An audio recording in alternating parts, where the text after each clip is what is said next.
Welcome to the Party Pals. So it's not Chris up here, but B-Dubs is here. We're having a little bit of technical difficulties today, but we're going to get started. We have Marissa Russo ready to give a cynical overview of HITRUST. So I am going to bring her on and let her get started. Hey, what's up? Hey, Marissa. Let's see. All right, we ready to do this? We are. I just have to Perfect. find those slides now. There we go. Okay, All right, I'll let you get started. perfect. All right. Thank you, everybody, for coming today. I do want to say thank you to the Study GRC team for all the good work they're doing for upskilling for GRC practitioners. I'm honored they asked me to do this talk. And I really wanted to take this opportunity to be a little more casual, especially like in my delivery. I normally try to be really professional, but what I want to say is like, don't let the title fool you. I'm not inherently like a HITRUST hater. I think it's a good framework, but I really wanted to lead a discussion on managing expectations regarding HITRUST. It's a beast. It's not easy. And there's a lot of dialogue around whether HITRUST is appropriate for companies to pursue. So I really want to provide some clarity about what it is, how it works, and an organization can decide whether it's right for them. So a little bit about me before we jump in. I am Marissa Russo. I'm located in Pittsburgh. I am a senior manager of IT risk and compliance on the governance risk and compliance team at the Hershey Company. We sit under the information security org. But prior to that, I was a consultant at a really, really small firm and a really, really big firm. And I have a lot of experience, across different frameworks, particularly ISO 27001 is my bread and butter. But you can see on the screen, if we were IRL, I would have a big bag of candy. I wish I could share that with you today. So what are we going to talk about today? Number one, what is HITRUST? And then I'm going to do an overview of the assessment types. I'm only going to be focusing on E1, I1, and R2. There are AI-related assessment types that I am not familiar with. I'm not going to get into those today. We're going to be talking about MyCSF, how to scope it, how to score it, how to execute the audit, and a cost breakdown, really high-level cost breakdown. And I do want to say that this talk is meant for GRC practitioners to understand what is required to obtain a HITRUST certification. This does not include implementation of technical controls. And you're going to hear me say audit and auditor. It's actually assessment and assessor, but I do that all the time. I'll try to keep it straight.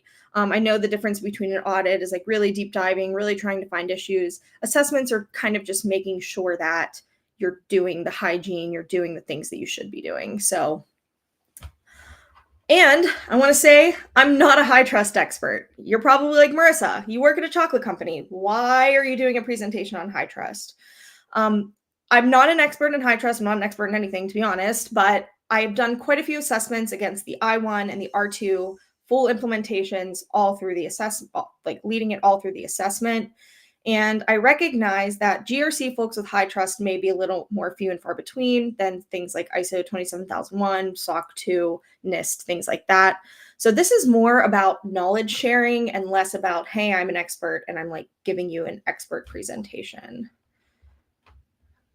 All right, I'm just going to check in, make sure everything's doing good. Yes. Okay, great. All right, so what is HITRUST? HITRUST stands for Health Insurance Trust Alliance.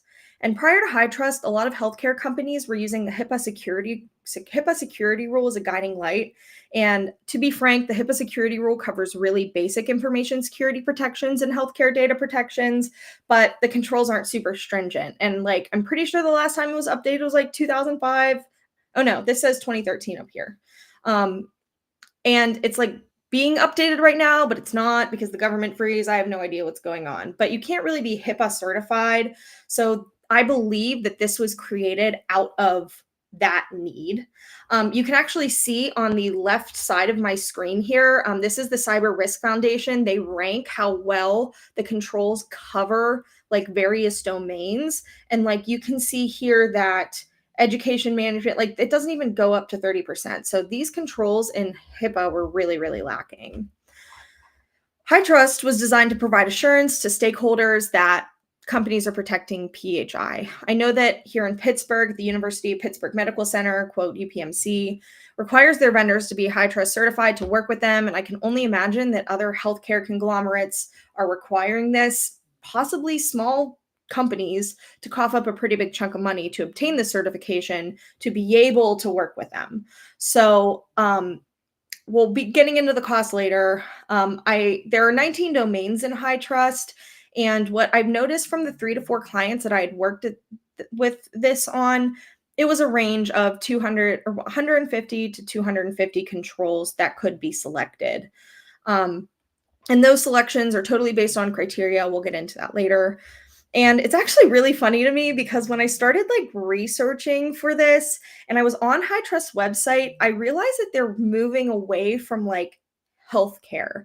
And they're really trying to market themselves as like a quote from their website, global holistic risk management framework that integrates best practices over various domains to provide best-in-class security. So they are really trying to expand their domain. Like I said, they do have some AI frameworks, and I would just like Control F to try to see if the word health was even on that page. And the only place I saw it was like in the testimonials. I would be really interested to know how many folks are pursuing HITRUST as like a best practice versus a requirement that's passed down from like a healthcare conglomerate, but I digress. All right, so there are 3 assessment types that you should really know about, and the first 2 are stepping stones. E1, I1 are stepping stones that ultimately will help you get to the goal of the R2. The number after the like assessment tells you how long the certification is valid for. So the E1 and the I1 valid for 1 year, R2 valid for 2 years. And with the E1, it stands for entry, and which is an entry level assessment, quote, ideal for startups and companies with less complex companies with a limited risk profile or less complexity. And it's really only 44 foundational security controls. So this is really to just super dip your toes in and understand like what security controls are. With I1, which stands for implemented 1 year. Until recently, this was the introductory framework that they advertise you can dip your toes in. It's called implemented because the controls are only scored against implemented versus R2, where you have a bunch of different scoring methods like policy, procedure, tulip, please. Policy, procedure, implemented, measured, and managed. And it's funny because implemented does not mean that it's just implemented, like you have an operating control. Some of the implemented controls are fully documentation based. And I'll use an example. I saw that in an I1 assessment in an I1 assessment, there was a data security agreement that was required to be written up and sent out to partners for them to review and sign off. So it's just kind of being measured against their implemented criteria.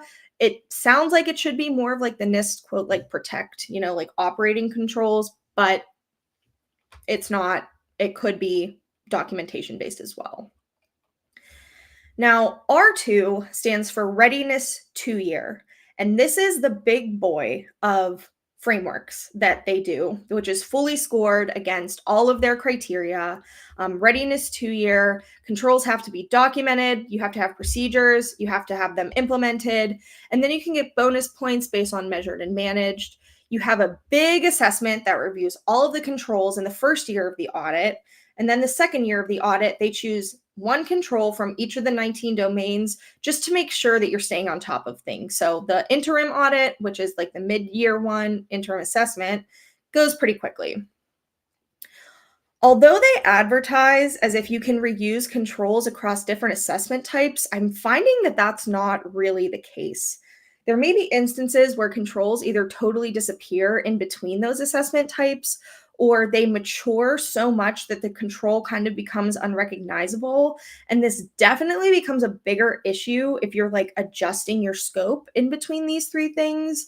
So you really aren't guaranteed to use every single control to mature like across the frameworks.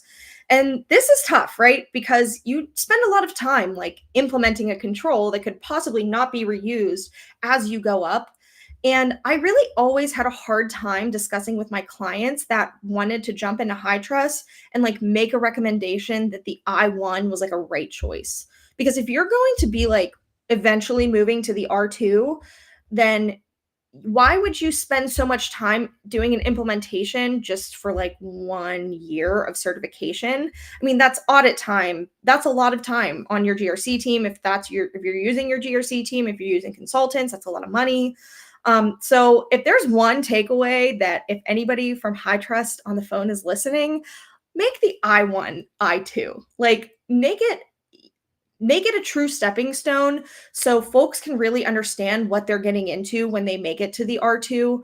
Like I said, I had a really hard time ever recommending that the I1 was appropriate if you're just going to have to turn around and do the R2 within a year.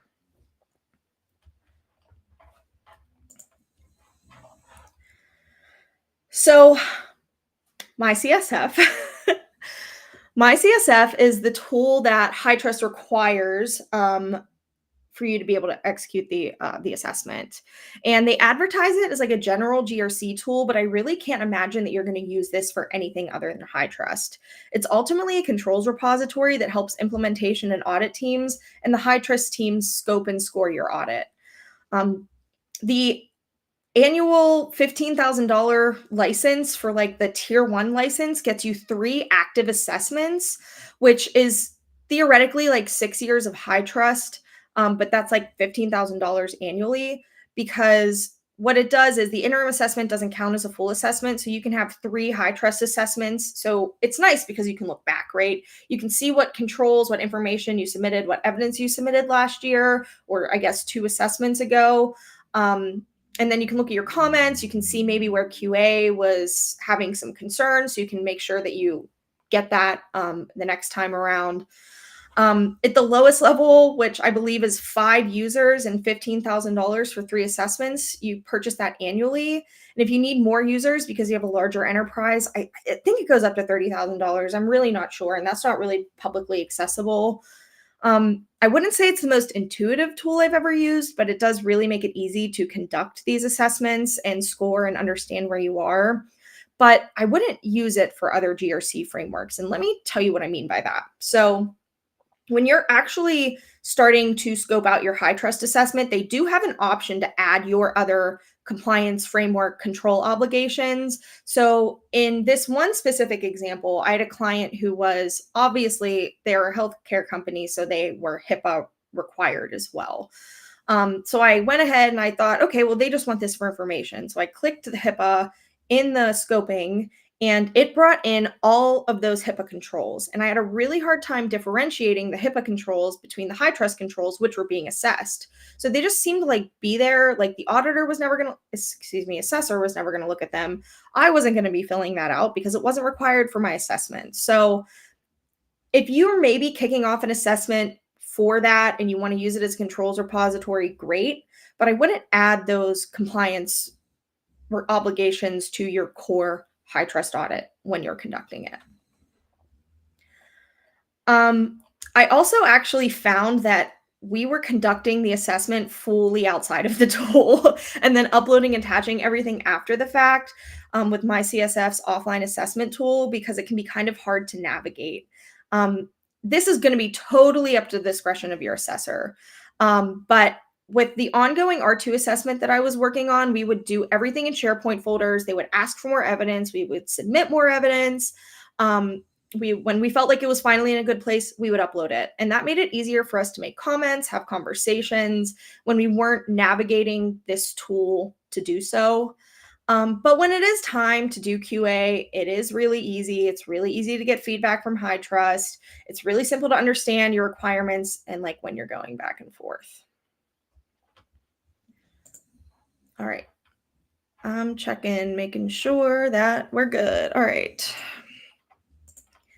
So let's move on to scoping.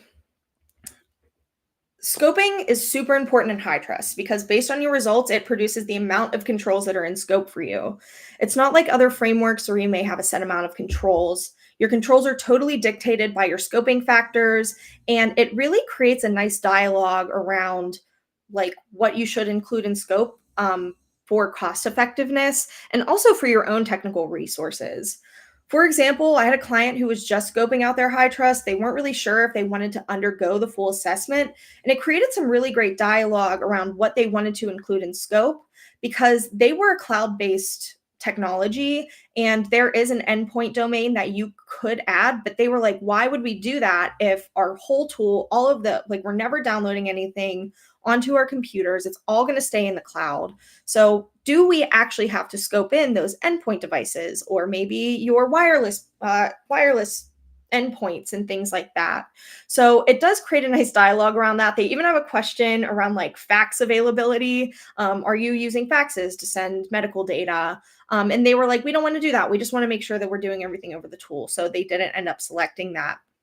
I don't have access to MyCSF right now. I really can't pull any specific examples. These are some of the factors: organization type, number of records, geographic factors, technical factors, regulatory factors, and then some questions. They're just yes or no. It's super easy to walk through. When it comes to HITRUST, less is more. You want to be more stringent versus ISO 27001, where you may want to cast a really big net. This will help save you money in both control execution and audit time down the road if you're more stringent when it comes to what you're selecting in scope. And you can play around with the cost a little bit here too. If you're not really sure you want to undergo your HITRUST assessment, you can actually, some assessors have access to a MyCSF sandbox and they can fill out the scoping questionnaire for you and it'll pop out what controls are in scope. So you don't have to purchase the tool like right off the bat because $15,000 is expensive, right? So I would definitely recommend finding an assessor that has a MyCSF sandbox that they can perform this scoping assessment for you. And then you can make that decision closer, like when you want to actually do the audit, because you do have to schedule your QA. We'll talk about that a little bit later, but you have to like schedule your QA. So you can't do it right before you want to go to the audit. But if you're really not sure, if you're on the fence, find an assessor with sandbox, then you're not paying that $15,000 right up front.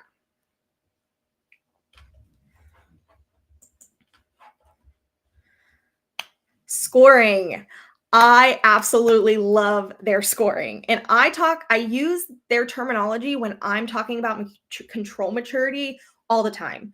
I feel like with like CMMC, some of those, especially because they just changed CMMC recently, I had a really hard time wrapping my head around some of that stuff when I'm starting to talk about control maturity, but their scoring makes things so much easier to understand.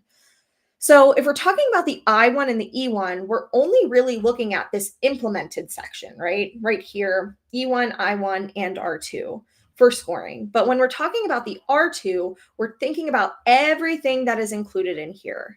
And if you look at the policy and procedure, this is like yes or no. Do you have a policy? If you have a policy and you have a procedure, those are documented, great. You're getting documented, you're getting 100%. If it's in good shape, great. Where things get a little weird is in the actual implemented, measured, and managed. So you have tiers of implementation strength. A couple examples of where you might be able to, like where you might falter is if the control says you have to do like a quarterly review. And you're only doing 2 out of the 4 of those, then you're going to get a 50%. You're going to get this tier 2, this moderate scoring, partially compliant, whatever. If you have a bunch of elements, which we're going to talk about next, because there's like different parts of a control, then you're only doing maybe 1 out of the 3 or 2 out of the 3, then you're going to land somewhere down here. If you're doing everything that the control says that they want you to, you're going to get a very high. Measured and managed are not required. They are bonus points. So you need some sort of like minimum number of points to pass the audit. These domains represent how teams are understanding their control effectiveness, how leadership is reviewing the controls, and demonstrates that you do have methods for continual improvements. And I will say, measured and managed is really where you're going to lean on your general information security management system for bonus points. I would not recommend undergoing HITRUST if you don't have a foundational information security management program. Something like ISO 27001, you have like regular governance. You can't just go zero to HITRUST. Like, that's not a good idea. So if we have some sort of information security management system, we have things like risk meetings with stakeholders. You can really leverage those existing processes to get bonus points in measured and managed. If you have dashboards, you could use something like that, but you have to show that that dashboard isn't just like sitting there. You have to show that somebody's looking at it. You have to show that they're recommending continual improvements, making change adjustments to how the controls are operating. So what measured and managed can do is get you those bonus points. If you're like, you don't have to strive for perfection. You have flexibility to miss the mark. You're always going to miss the mark. Nobody's perfect. Sometimes controls fail. That's just how it is. So if you're using measured and managed, then you can get those bonus points to bring your score up, and then that could make or break your assessment.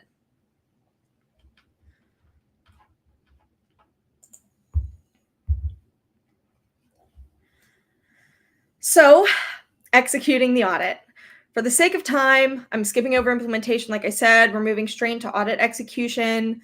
So let's assume that you're already scoped, you did your controls implementation. Here's how we actually execute on the audit. So I'm looking up in the right side right now, and I did create a fake control just for the sake of this. And they have things called baseline requirements and then elements. So the baseline requirement is kind of like a summary of the control and what needs to be done, but the elements are the things that you actually have to address. So in our specific example, we say employees undergo a background check, employees sign documentation regarding acceptable use, and employee access is removed from the system within 24 hours of termination. And that baseline requirement is users go through formal onboarding and termination processes. So this is how I like to approach it. First, I do my write-ups against this. I would say for element 1, employees undergo a background check through the HR process, and here is the background check tool that we use. For element 2, I would write up employees sign documentation regarding acceptable use via the acceptable use policy that is delivered during onboarding in our LMS, our learning management system. And for element number 3, employee access is removed from the system within 24 hours of termination. I would say HR sends an email to our IT team and they shut off Active Directory. So I would first do those write-ups, and then I would sit and I would say, what policy, procedure, implemented, measured, managed, what evidence can then I provide the assessor to demonstrate that we're doing all of these things? So when I looked at that, I said, okay, my HR policy is going to show that we onboard. That we do background checks. My HR onboarding procedure is going to show how exactly we do that. My IT policy is going to show that we have an onboarding and termination to make sure that they're like turned on and turned off. And our offboarding procedure is going to show how we're terminating that within 24 hours. That's aligned in my procedure.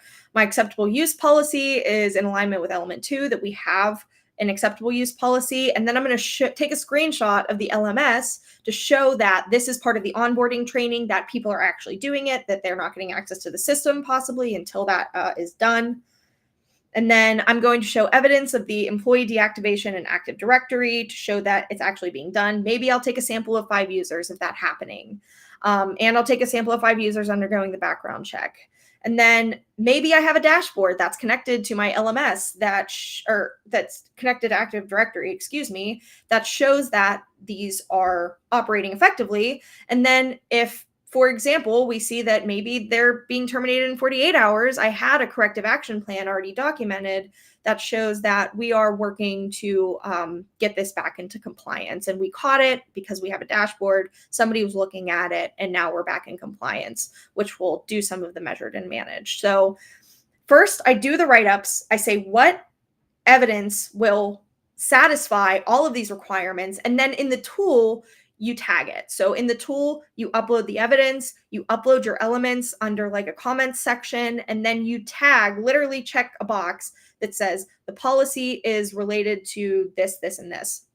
And what's really nice is if I'm ever using the acceptable use policy again, for example, I only have to upload it once and then I just tag it to the control.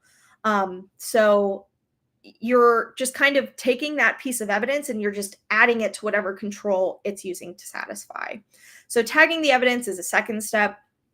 Another cool thing that HITRUST does is they tag, you can like tag shared responsibilities.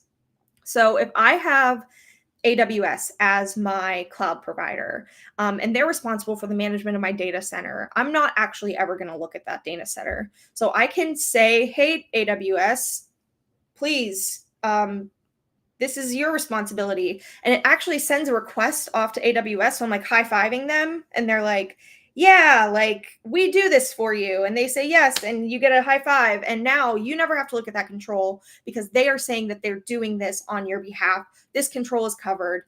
If you don't have, if they're not set up in like AWS to actually, or excuse me, if they're not set up in HITRUST to do this, then I would tag my like contract with a company. So if I'm using like a small data center versus like a big data center, I would just upload like the contract for those shared responsibilities. And then you move into QA. Once all of that's done and you and your assessor say all of these controls look great, we've scored them, we feel really comfortable. Now you have to book a QA slot. And this is where some things can get weird. So you book a QA slot. Sometimes HITRUST does the QA when they say they're going to do it. Sometimes they don't. Sometimes QA can last a week. Sometimes QA can last a couple months. This is where I have a really big challenge because one time I had a client submit the audit. I believe it was like January 30th. And our QA slot was booked for the end of July. They didn't get to it. It wasn't actually started until August. They had some questions come back. We actually did not finish the QA process, even though they didn't find anything in the QA process until October. And we didn't get our certificates until the first week of November. And then the actual certificate is tagged on the submission date, which is June 30th. So when I clicked submit, or the assessor clicked submit, and they sent it off to HITRUST, that was like the day that the certificate was valid. So my client lost multiple months of certificate validity time because it like ended up, the QA process took so long and they were just like, people were like, oh, do you have it yet? Do you have it yet? And we're like, no, we're still waiting. We're still waiting. And that's like 6 months of money that kind of just disappears. So QA can be rough. It can go really fast. I've had it go really fast. It could also, worst case scenario, I believe, be drawn out for a couple months. So yeah, just be prepared to have some dialogue with QA. You may have to hop on some calls. They might ask for additional evidence, all of the above. If QA says we need to have some corrective actions in place, it's a normal corrective action process. It's not anything like a POAM, like you're not doing anything huge. You're just going to write up a corrective action plan, how you're going to remediate it. And then that corrective action is going to be listed in your certificate. So when it goes, like when you're sending this to others, it will say, this is where we are having like some corrective action and this is where we're like monitoring it. And then what I found is during the interim assessment, if you do have a corrective action, surprise, that control is tagged because they want to see if you actually implemented your corrective action. And then you get your certificate issued.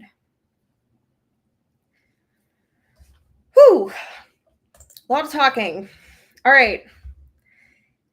This is my very, very, very swag estimate of cost breakdown, and HITRUST is expensive. I would say a lot of the dialogue around the criticism that I have seen related to HITRUST is how expensive it is.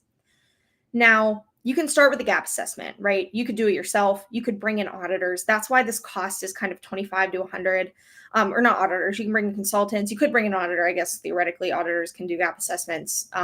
But if you do it yourself, that's still time and resources. So I did put 25K down there to 100K.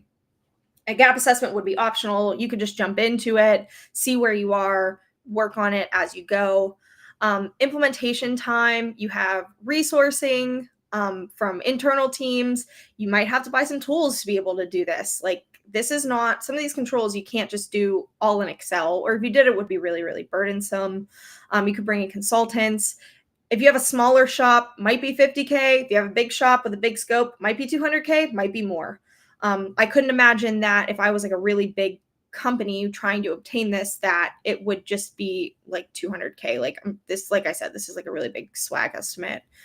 Audit cost, if you're doing the E1 or the I1, you're gonna have to pay your auditor/assessor to perform that for 1 year, probably around 50K, could be a little less than that.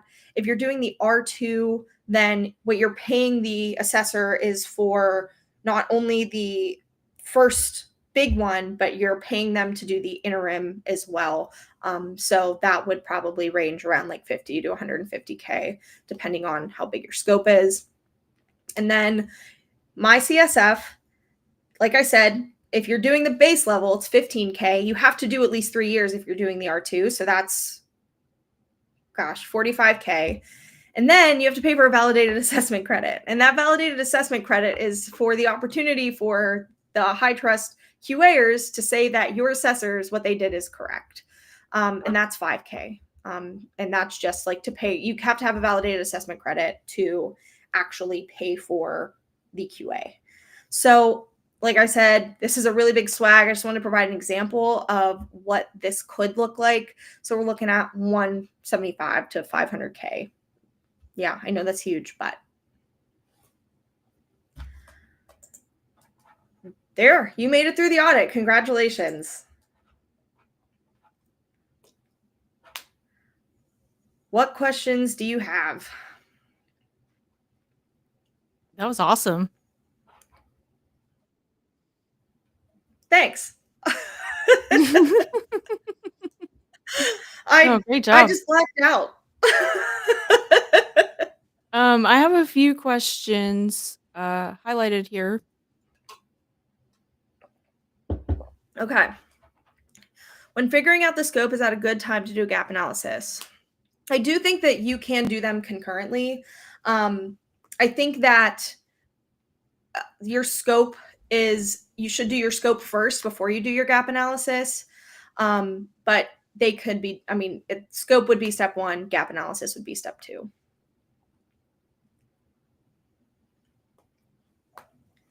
And we have one from Cyberstoic here.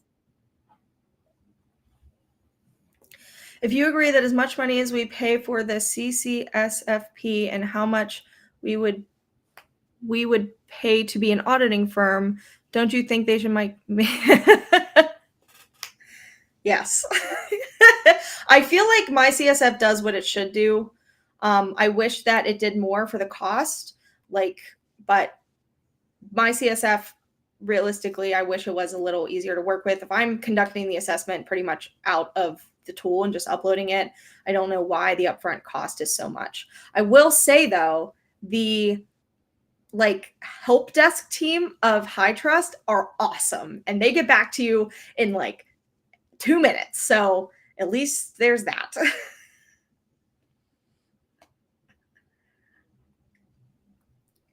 All right, perfect. Now I'm hopping in here. First of all, thank you everybody for standing by, and B-dubs for hopping in. So definitely some connection issues and so forth at the get-go, but we had B-dubs on the sidelines. One of the first things that I was going to bring up here is there was some talk about that slide that you were just talking about regarding pricing. And so somebody had mentioned that it seems like legal ripping people off. I wanted to kind of highlight that a little bit too, because we're also talking businesses, and a lot of these are big too, because it's really dependent on size as well, right? Yeah. Which is why HITRUST, you don't really see in small healthcare or anything like that, do you? It's typically larger. No, it's big conglomerates that are telling small shops that they need to do it, which is what sucks about the cost. I see. Yeah, I've seen some small companies that have been told they needed to be HITRUST certified. And one of the other parts that I was going to ask is, what about the individual certification? Is it kind of like CMMC where each individual has to have a different certification for the process, or? So I'm going to clarify your question. So like, are you saying like per application or per company? Like, So do you need to be certified as a auditor for HITRUST in order to go through that assessment? Okay, so like with CMMC, you have like an RP and C3POs and so forth. It's similar with HITRUST? yes. You have to be a validated assessor to be able to conduct high trust assessments. So a lot of the times you find that those are coming from big companies like Big Fours, Protiviti, Capgemini, Accenture, all of those things. Yeah, and that also drives up the cost because those companies are pretty expensive to work with. Oh yeah, yeah. I could only imagine so. Yeah. And a large portion of that. So is that how you kind of got into it? So maybe I missed part of that section, but I would assume that, most of these different things it's going to be funded by your employer. They're going to say, hey, we need to get HITRUST. We're going to have to send you through this program, get you upskilled for it and so forth. That's not really something that an individual like getting started or otherwise would be going through. No, I mean, and I'm not an assessor. I am a GRC practitioner that this was one of our clients' requirements. So we learned it and we got good at it. And then we started doing it for other people. So an everyday Joe like me could learn HITRUST like I have and really just work in that pure GRC role where I'm understanding how the controls are and things like that. Perfect. And then let me double check here. So I went ahead and dropped the link for the open stage as well if anybody wants to hop up. I do want to say I saw a comment for all the HITRUST engagements I've done. I've never had anyone using measure and manage. It's way too much, 75%. If you have an ISMS and you have like a risk management, like you have a risk committee or whatever you want to call that, that's like 25% measured and managed over that domain. If your vulnerability management program, like we use Qualys at Hershey, we have dashboards that just come out of that. So those are easy wins in measured and managed that you're not actually putting more work up. A lot of these tools just offer it. So I would say if you have those types of tools, just use them. Don't do anything extra. Like I wouldn't go out of your way, but you can. There's another question here. Your example of AWS doing their portion of the assessment, do they remediate the associated risk as well if they find some or the company does? If the inheritance, I believe somebody else mentioned that word. If it's inherited, you can assume that they are already at 100%. So they would not be having findings. That finding would go in AWS's assessment, not yours. So they would not be remediating your risks.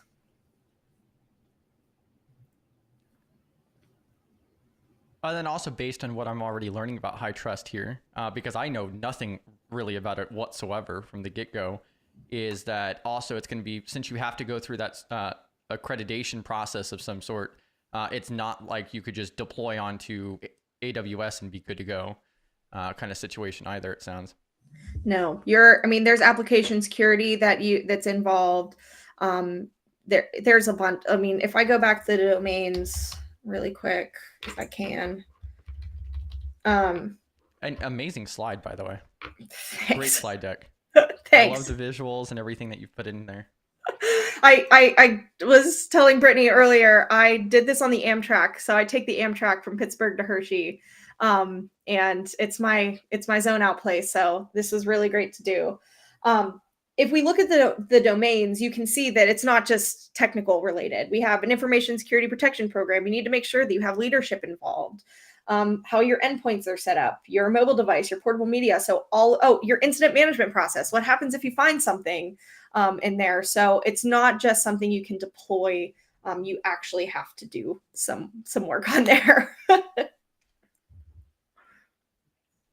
Bam. And also, David B mentions that they're an assessor. I just asked in chat there, are you an actual assessor for HITRUST? Is that what you're stating? We have a really good mix of like half practitioner, half breaking in, and so forth. So it's a great community. Yeah, David, did I misspeak in anything? Correct me. I think I saw him earlier saying he was an assessor. Yeah, and then also Flakinator. So Flakinator's mentioning that Jerry would be playing the saxophone the entire time because of all of the visualizations and graphs and everything else. 100%. Oh, awesome. So David B's popping in as well. Bam, GRC Mafia. He's just going to tear this apart. He's going to be like, Marissa, you're wrong. Because the last time I did this was 8 months ago, right? So I hope that... Oh, I hope that you're good. I didn't misspeak. Yeah, one of the other biggest things is that, especially in this industry, everybody constantly has imposter syndrome. That's one of the amazing things that I've seen is that, you know, there's multiple different people, Jack Scotts, Wade Wells, Gerald Dozier, who are very, very experienced, and every single time they're like freaking out before every single talk. Like Jerry live streams on a daily basis, and he's still freaking out before he goes up on a stage with 30 people in the audience. So yeah, don't question yourself or otherwise. You got this, and I love the slides and so forth. Yeah, of course. I was really happy to do this. Thanks for having me, guys. And if anybody has any questions about me and my career, what life is like at Hershey, stuff like that. Do you eat lots of chocolate? There are buckets of candy in every conference room. I love it. I feel like you're not joking either. No, I'm not. No. You know, my favorite type is the dark chocolate, the special dark. Oh, yeah. That's the one to go to. Yeah. How's it going there, David B? Did you have any comments to add?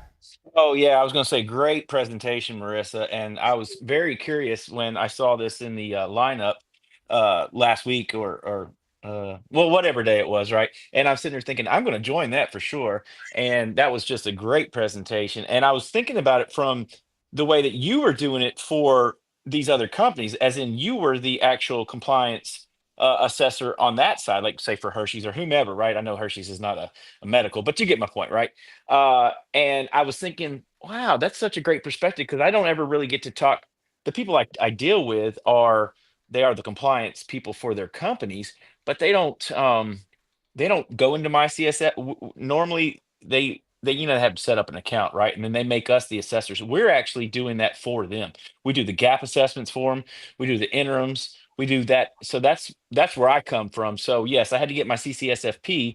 So I am an assessor for my company, which has of course, pays that money that I was talking about that we know is so much, just to be able to have the rights to do it for the other companies.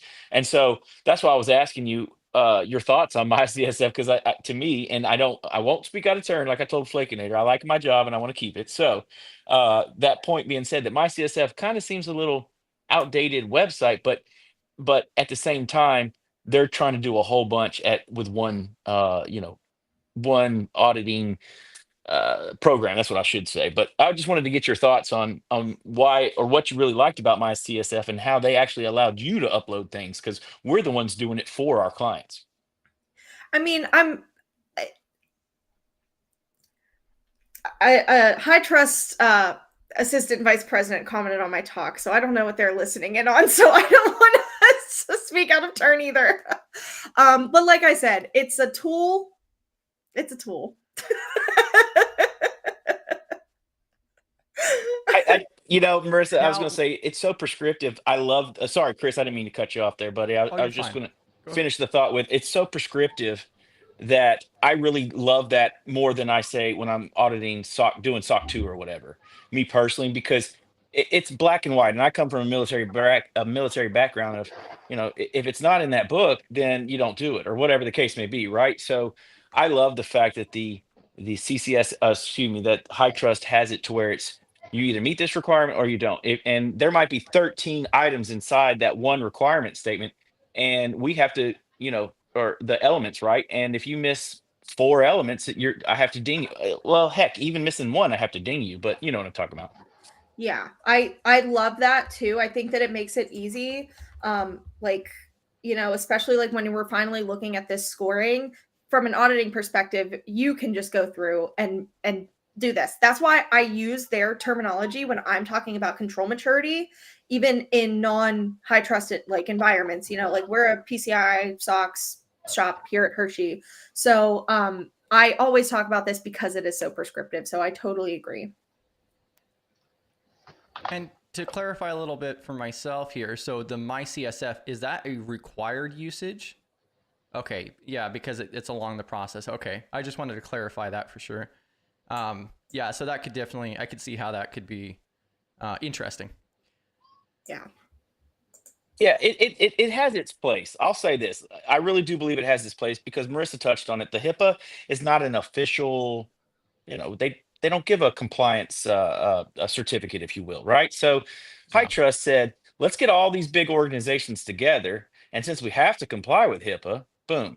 And so it started from there and it's grown into well, a lot of money, but what we do for I can only speak for myself, right? But what we do as an assessor for our clients, we are making sure that they're hitting these levels to get compliant. And if they don't, then we ding them, whatever. And like she said, it becomes uh oh, I just blanked on the word, but it's going to be in the gap assessment, right? Or there's going to be a problem where it shows up next time and hey, did you a car, sorry, a corrective action. That's what I was trying to say.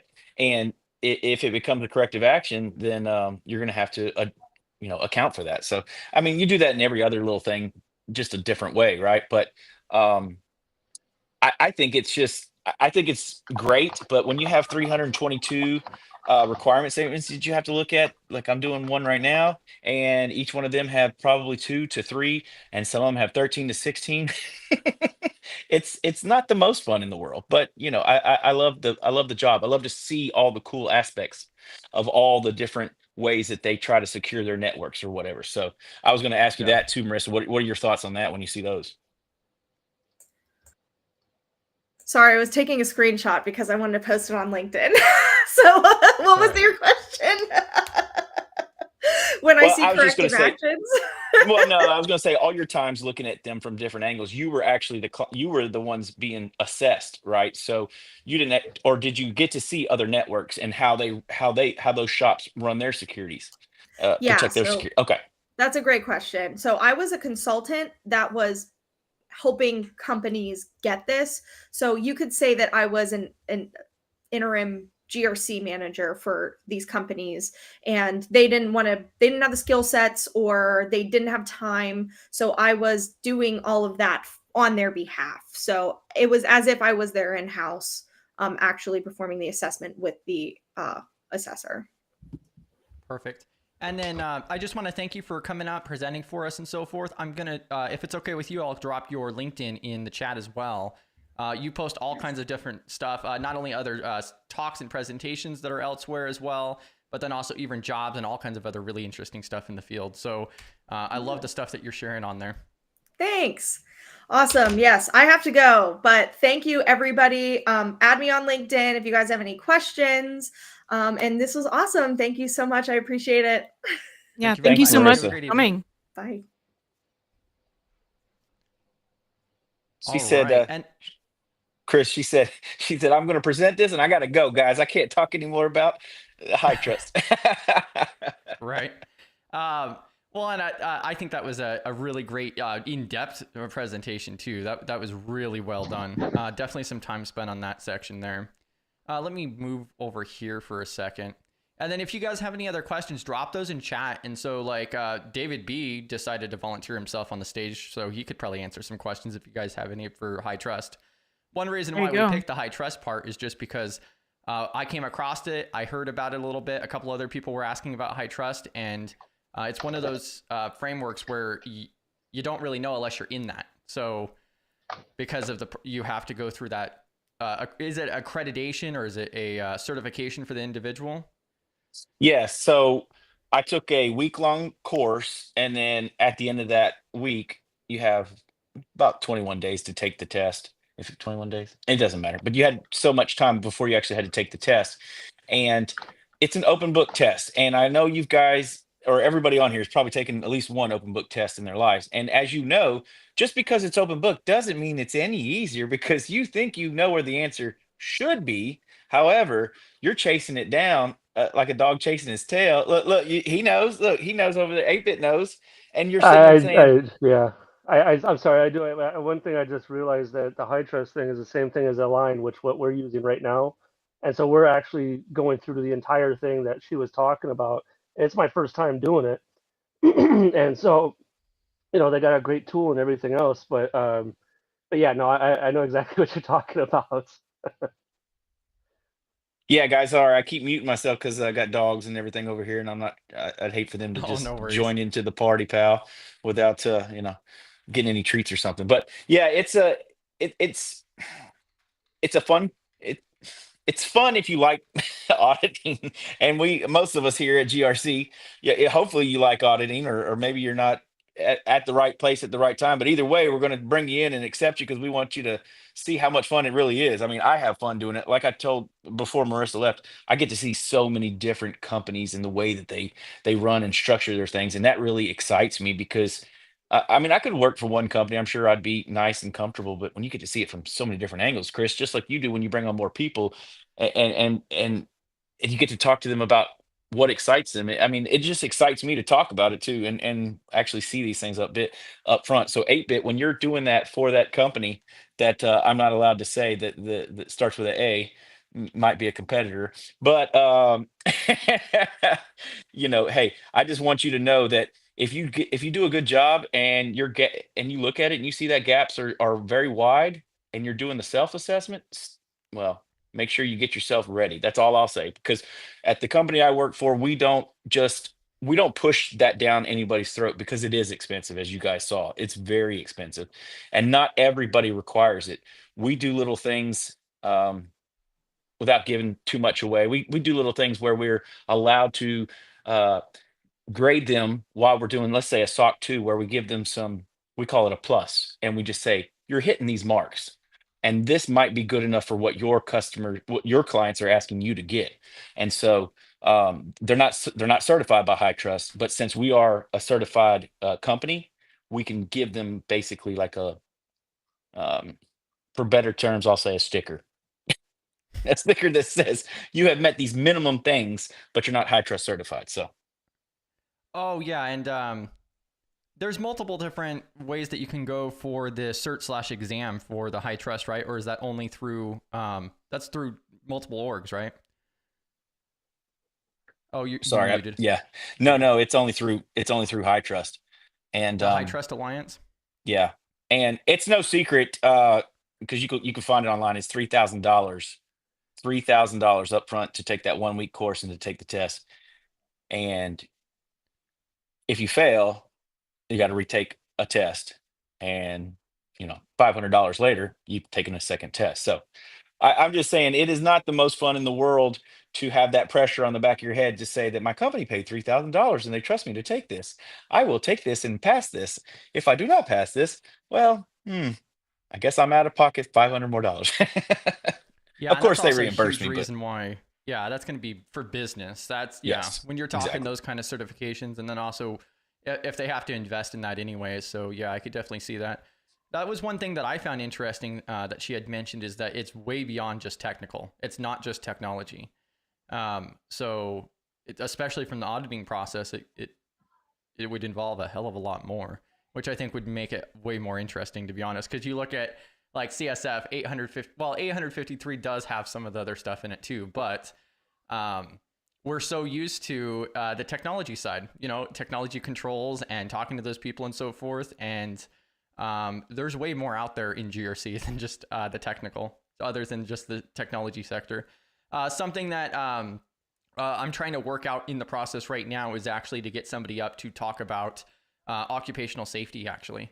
So that their auditing process and everything else, that still follows underneath GRC. And I think that's something that a lot of us within this circle don't really realize or think about in most processes in the realm. So yeah.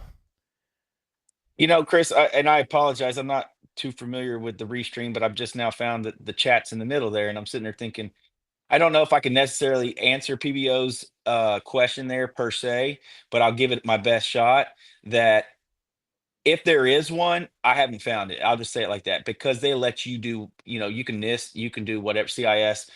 There's no preferred one. I'll say it like that. There's no preferred one, but you got to do what works for your company, and then what makes the most sense, right? PBO's using NIST. Oh well, PBO I always heart uses NIST too, NIST. brother. I heart NIST too. So Yeah, and so something I would like to see. So I've looked at like the CIS benchmarks, and I don't see any. I haven't come across any mention for the HITRUST. I would assume that you could definitely do some type of mapping to it of some sorts, but I haven't seen any existing example. But that's also probably where the MyCSF would come in, because you already have to utilize that anyways. there, it's not proprietary, but it is in a sense too. That's why it costs so much. There are ways, if you're serious or semi-serious, and I don't want to speak for high trust because I don't know the answer 100%, but Yeah. Marissa alluded to it too, that if you can get to the MyCSF, and if you can get to the area where they'll share some things with you, I'll say it to that point, then you could actually do some mapping. Yes, if you're an Excel wizard, or you got maybe just a Chat GPT wizard, and you paying them a little money, and hopefully they can help you break that down and connect the dots. Yeah, and like PBO mentions the 866 for HIPAA. I'm pulling it up right now because PBO always gives NIST a hard time for publishment dates. It looks like they actually recently went through an update for 66. So NIST 866 was just updated this month. So February of 2024. Oh, I'm sorry, a year ago. Wow. But still, that's a lot better than most of the NIST docs. The previous one for revision 1 was published in 2008. So it did go a long time before becoming updated. And so that is implementing HIPAA security rule, a cybersecurity reference guide, resource guide. And I'm going to go ahead and drop that in chat as well. To that then, and maybe PBO, since you brought it up, maybe you're more familiar with it, I'm assuming, but the fact that if they do have that, that might be a great place to start, right? I mean, if it's already out there for you, like we always say, Jerry, everybody always says, start with the free stuff, right?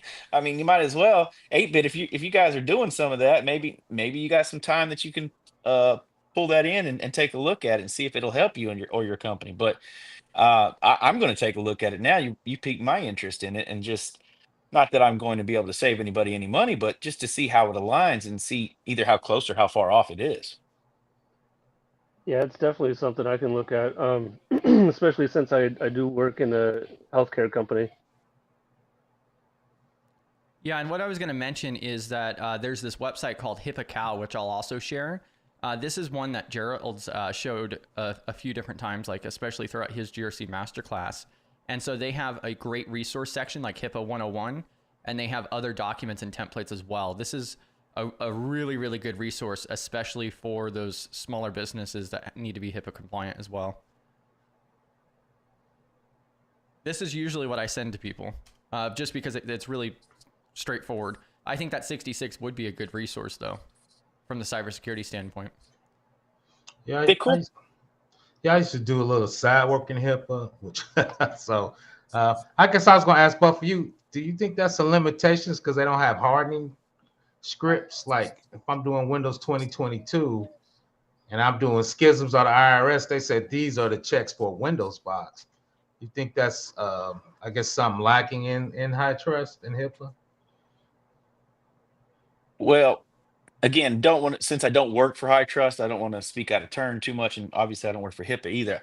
I would say that they're allowing you to do what you need to do, and how you harden is up to you, because number one, everybody's different, right? All companies are different, so they don't give you that guidance, or they will offer you some guidance, but they'll never tell you which path to take, right? It's kind of, do you meet their requirement statements? That's the long story short, yes or no. So does the hardening hit these areas? Yes. Okay, then you've hit each element inside that requirement statement.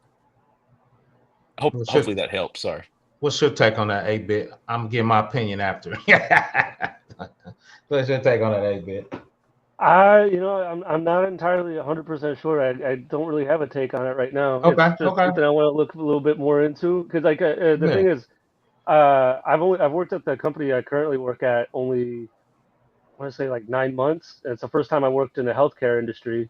And the thing is, I got kind of thrown in.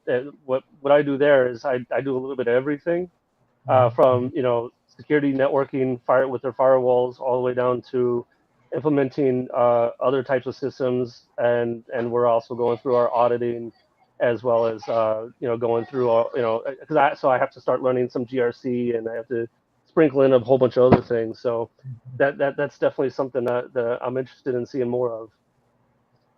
Yeah, I like Cyber Stoics' take on that.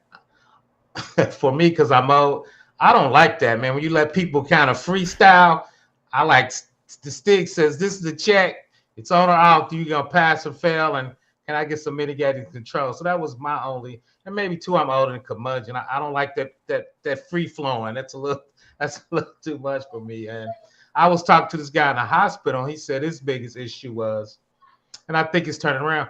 Small companies come into a hospital with some software with no documentation. He's like, get out of my office, man. So I think I used to see a lot of startups trying to get in healthcare, which is obviously HIPAA and HITRUST, with no documentation. But I think HIPAA and HITRUST is doing better with their documentation, so people now know they need to do something to kind of get in that area. Oh Like I yeah. said, when people ask me, because I'm a NIST guy, I just start off with the NIST 66, and that kind of maps NIST to HIPAA. Then I could take the NIST hardenings using the CIS checks or the schisms or STIGs, and I kind of use that for my hardening. And yeah, you can go ahead and respond real quick. There was one thing I wanted to mention here. To your point, PBO, and I think this is kind of where 8-bit's at, right? He was talking about looking Mhm. at there and just seeing, can he look at it and say, all right, would we even be ready to go for the high trust? And then you start doing your gap assessment. So yes, Mhm. if you're looking at it from that point of view, you can say, if you've got the high trust requirements, there's your hardening. If you want to hit high trust, make sure you're hitting those requirements. And if you're hitting those requirements, then then I would say you're hardened to their spec, if that makes sense. I don't want to call it Yeah. a spec, but to their No, requirements, right? it does for me though, and I know what you're saying because I looked at them. They're kind of squishy to me. I need to look at them again. They're like encryption. Okay, is that FIPS? Is that DES? Is that AES? They just said encryption. I could pick some crappy encryption. So that was You, kind of my. Go ahead, you go know, ahead, bit. I kind of woke him up on that. Go ahead, A bit. no, no problem. No, because I mean, it's just what you're talking about. I know exactly.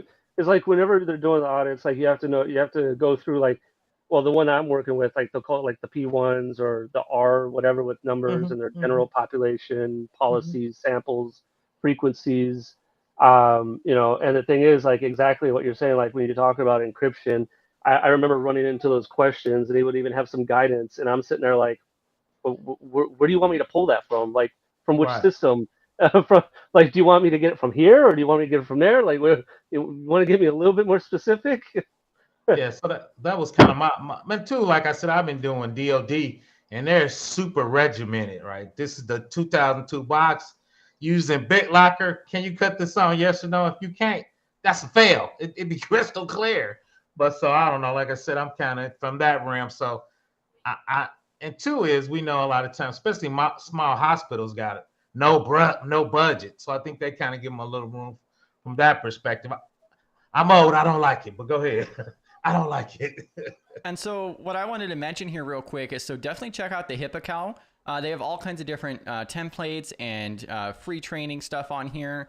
If you look at their homepage, which I'll swap to real quick, they are a nonprofit, and then they also have regular events on Zoom that are completely free. So they do a lot of different stuff for the community as a whole. So one of the things I wanted to mention though is, so this is paid, and I usually won't advertise this kind of stuff, but right now they do have an event coming up April 10th and 11th for $85. And so this is a virtual conference of some sort, and you could see the scheduling here.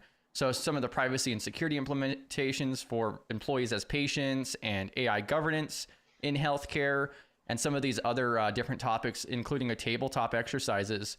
So just take that into consideration. Do with that as you please. But I will most likely be registering for that. How much So is it, I think that's a pretty 25? fair price. How much was it, Chris? 25? How much was the price? $85 if you get it before March 20th. Yeah, I might do it. I don't do much HIPAA HITRUST like I used to. I might start. Since I got 2 experts on a panel, if I get stuck, I got some people to reach out to. Yeah, I love everything that they put out there. And then also, if you are going into healthcare, I don't have an intention on going into healthcare, but the more knowledge you have, the better off you are. And so, yeah, it is still $85. Maybe if you're already in the industry, you can get your employer to maybe throw something towards that.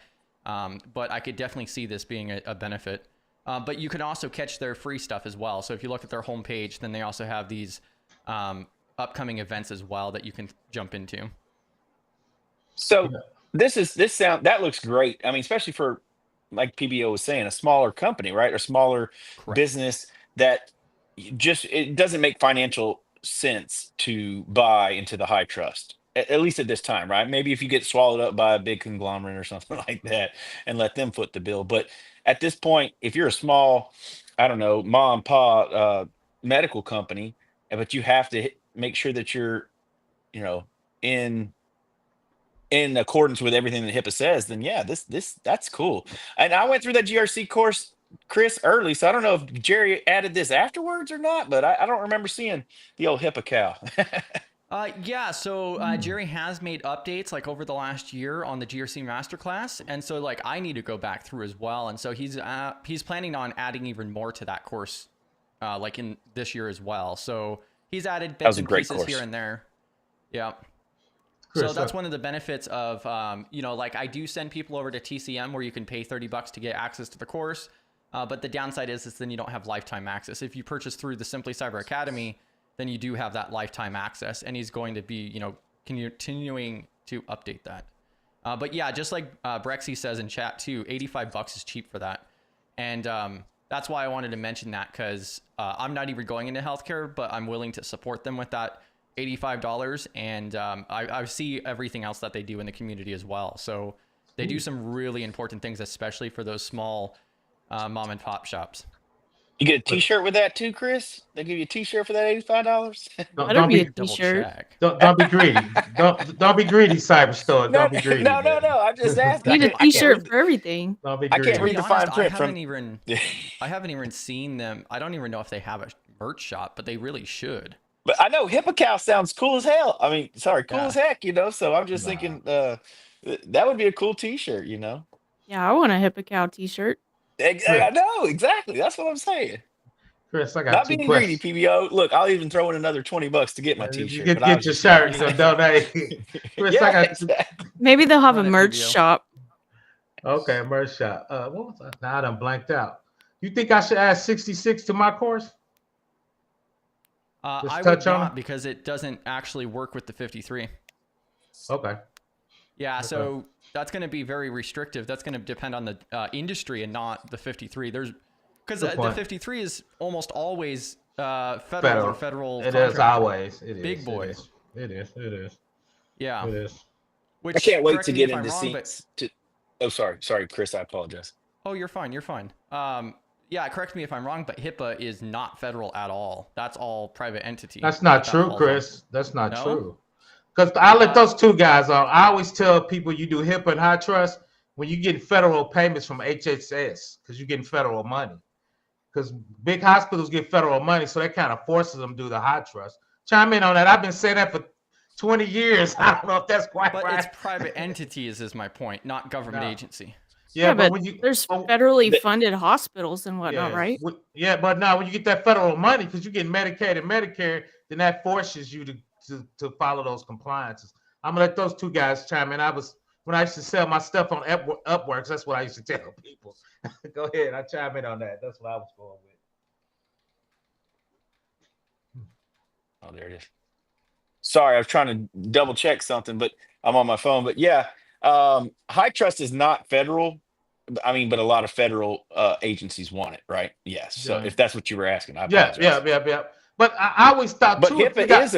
HIPAA is a law, though. HIPAA is a law, and so yes, I mean, but you can't get HIPAA compliant. You can, you know what I mean? There's no certification for that because I just like you can't get, well, you Well, can't get DOD compliant. You can get DOD ready to work with DOD, right? But DOD itself doesn't hand you a certification saying you're good to go, or do they? And I'm missing something. no, you did well. FISMA, the Federal Monitoring Act, on behalf of DOD, forces you to get those compliances when you do that. And so that's why I always thought that since a hospital got paid from health and hospital, they can force them to do the HIPAA or HITRUST. Because I'm gonna throw this to 8-bit real quick and wake him up, is because if you don't abide by it, you can get fined. Like they got those 4 levels of fine. You get fined like $1,024 a record, right? If you consider negligent in HIPAA. So for me to get a fine, right? That's a government The organization. fines are steep. They're very, very Big, steep. yeah, yeah. That's how I used to sell my service. Let PBO help you, let me help you. At worst case, we can get you from $1,000 a record to $25 a record. I think it's the least one.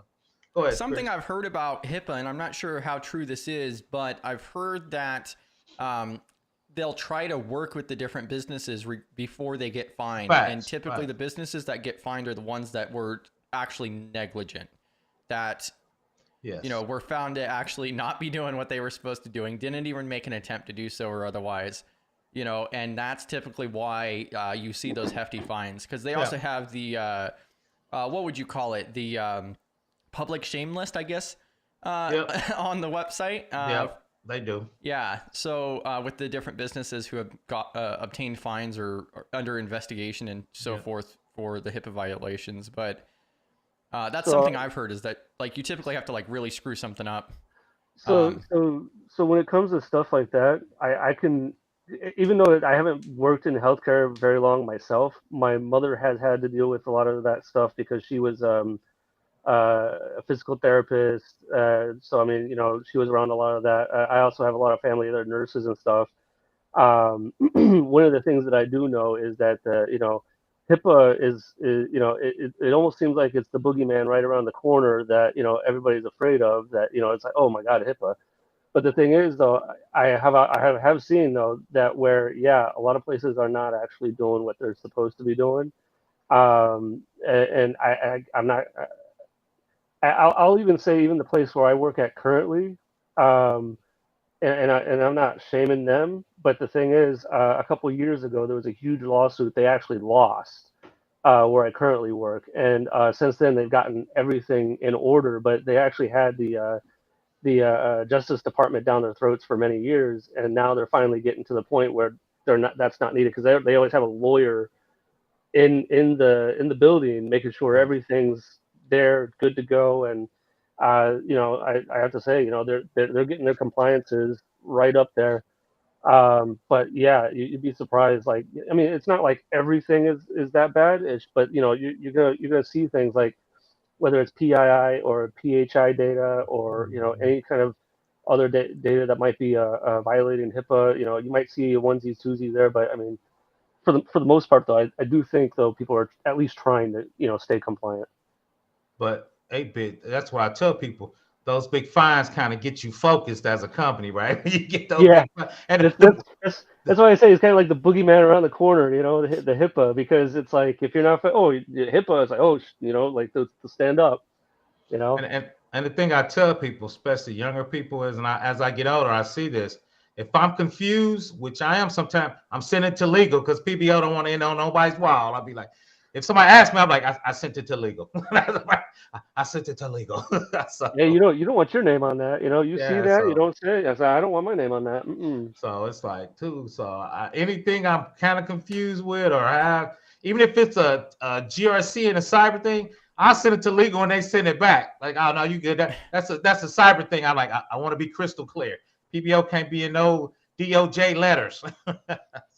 Yeah, and I'm pulling this up just to show exactly what it is. I dropped a link to this. I believe this is the correct page. Now, the one big thing that I want to mention, though, too, is so this is public information for a purpose, because this showcases, it doesn't matter how big or small you are. It's going to happen eventually. We talk about that all the time. You could do whatever you can, and it's still going to happen eventually. That's why there's never 100% security or otherwise. But this is a really great reference to be like, oh wow, this network server right here got hacked and it compromised over 1 million patient data, medical records.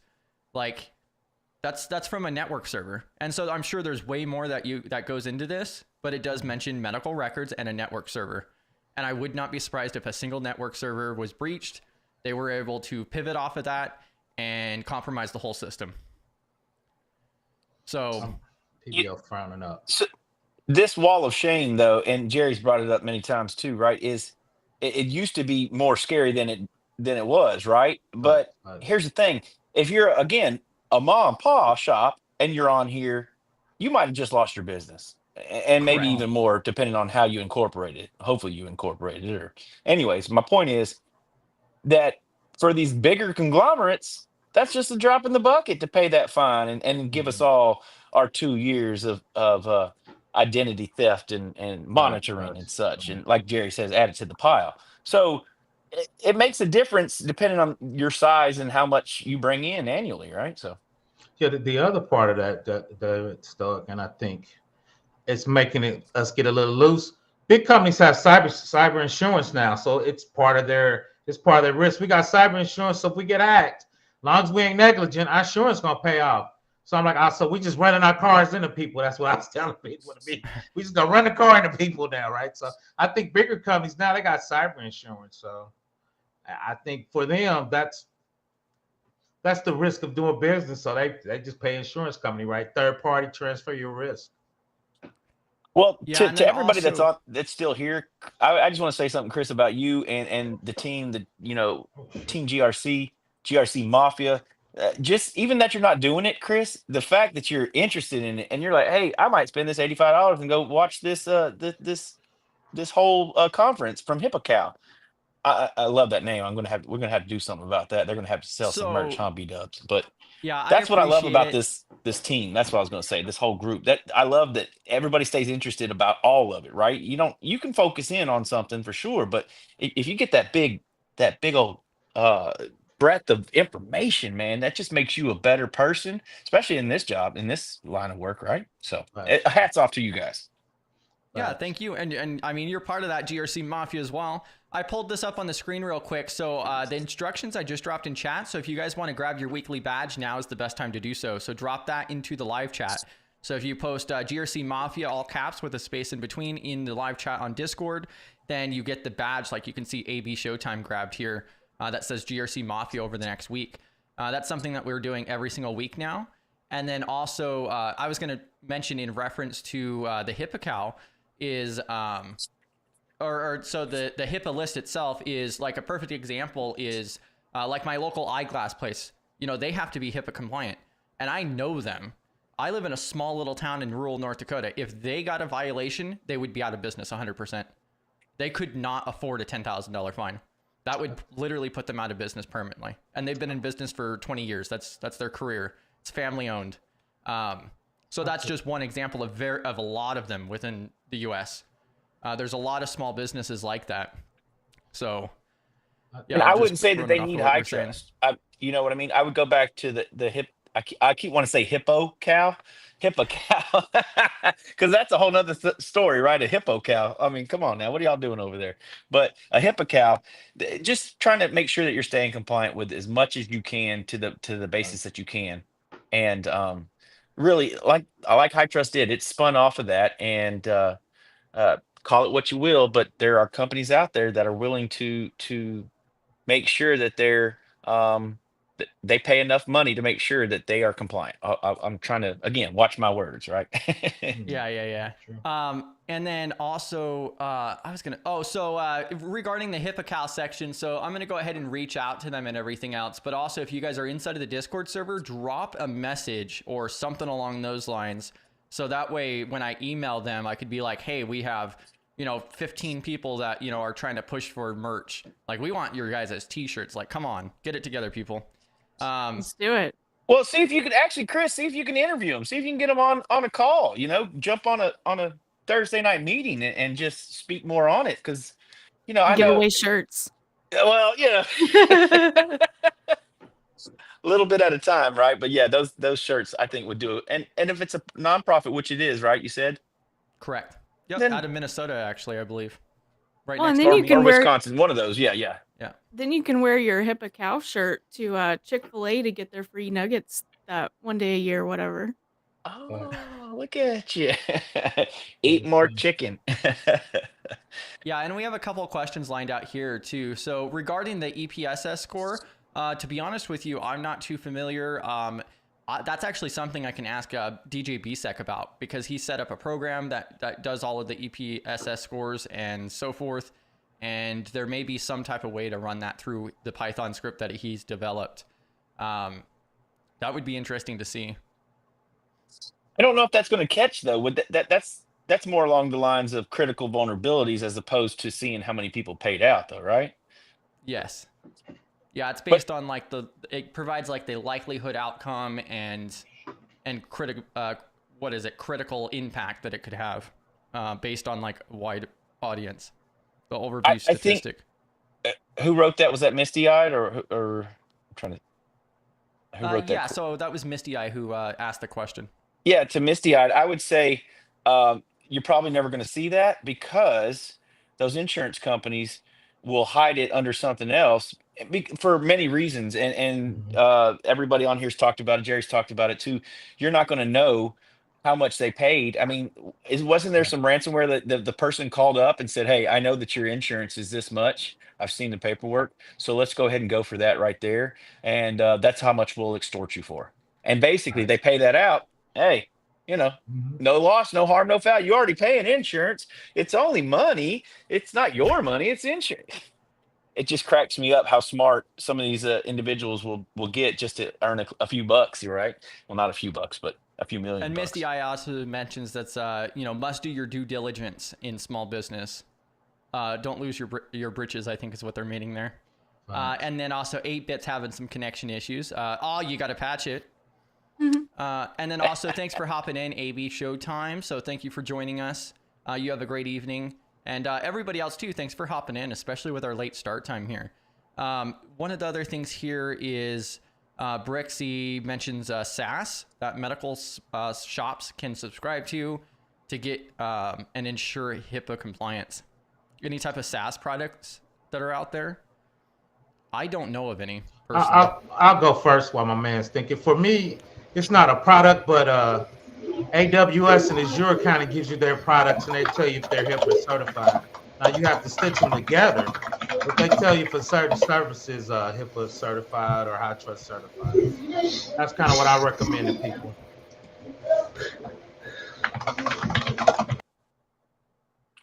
I was going to say, I don't think there's a SaaS that's directed to that. Maybe that's something that, like the guy that Jerry was interviewing today, right? That's something that we could all come up with as a way to help with that. But to that point, the AWS, the Azure, and that inheritance thing, if y'all remember Marissa talking about that, basically what happens is when you're going through, and because AWS deals with healthcare information, they got to be HITRUST certified, and they are. So does Azure. So does these other companies too. And what we get to do as assessors is we get to take their HITRUST, their latest HITRUST that they passed, and we put that in the system, and then we ask HITRUST to see if they'll inherit per that requirement statement for our company, right? The client that we're dealing with. And if they do, sometimes they'll do if it's a partial inheritance, it's up to 75%. If it's a full, it's 100%. And then we don't have to test that because they are now fully inherited from AWS. Because a lot of them obviously are up in the cloud. They don't have the infrastructure, or they don't actually have the server rooms anymore, right? In the colos, but some of them still do. However, you take that inheritance and you're good. You're good to go. Now you're not going to have a full 100% compliant HITRUST all the way through. There's still stuff that has to deal with you and your company, but if you can get a lot of that knocked out through that inheritance, you might as well.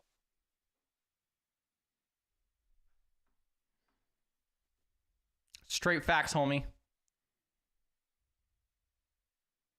Then two, especially you get a lot of those from HITRUST, how you send your emails, right? I think O365 kind of stitches up a lot of that for your encrypted email and what does that look like too for HITRUST from an Azure side?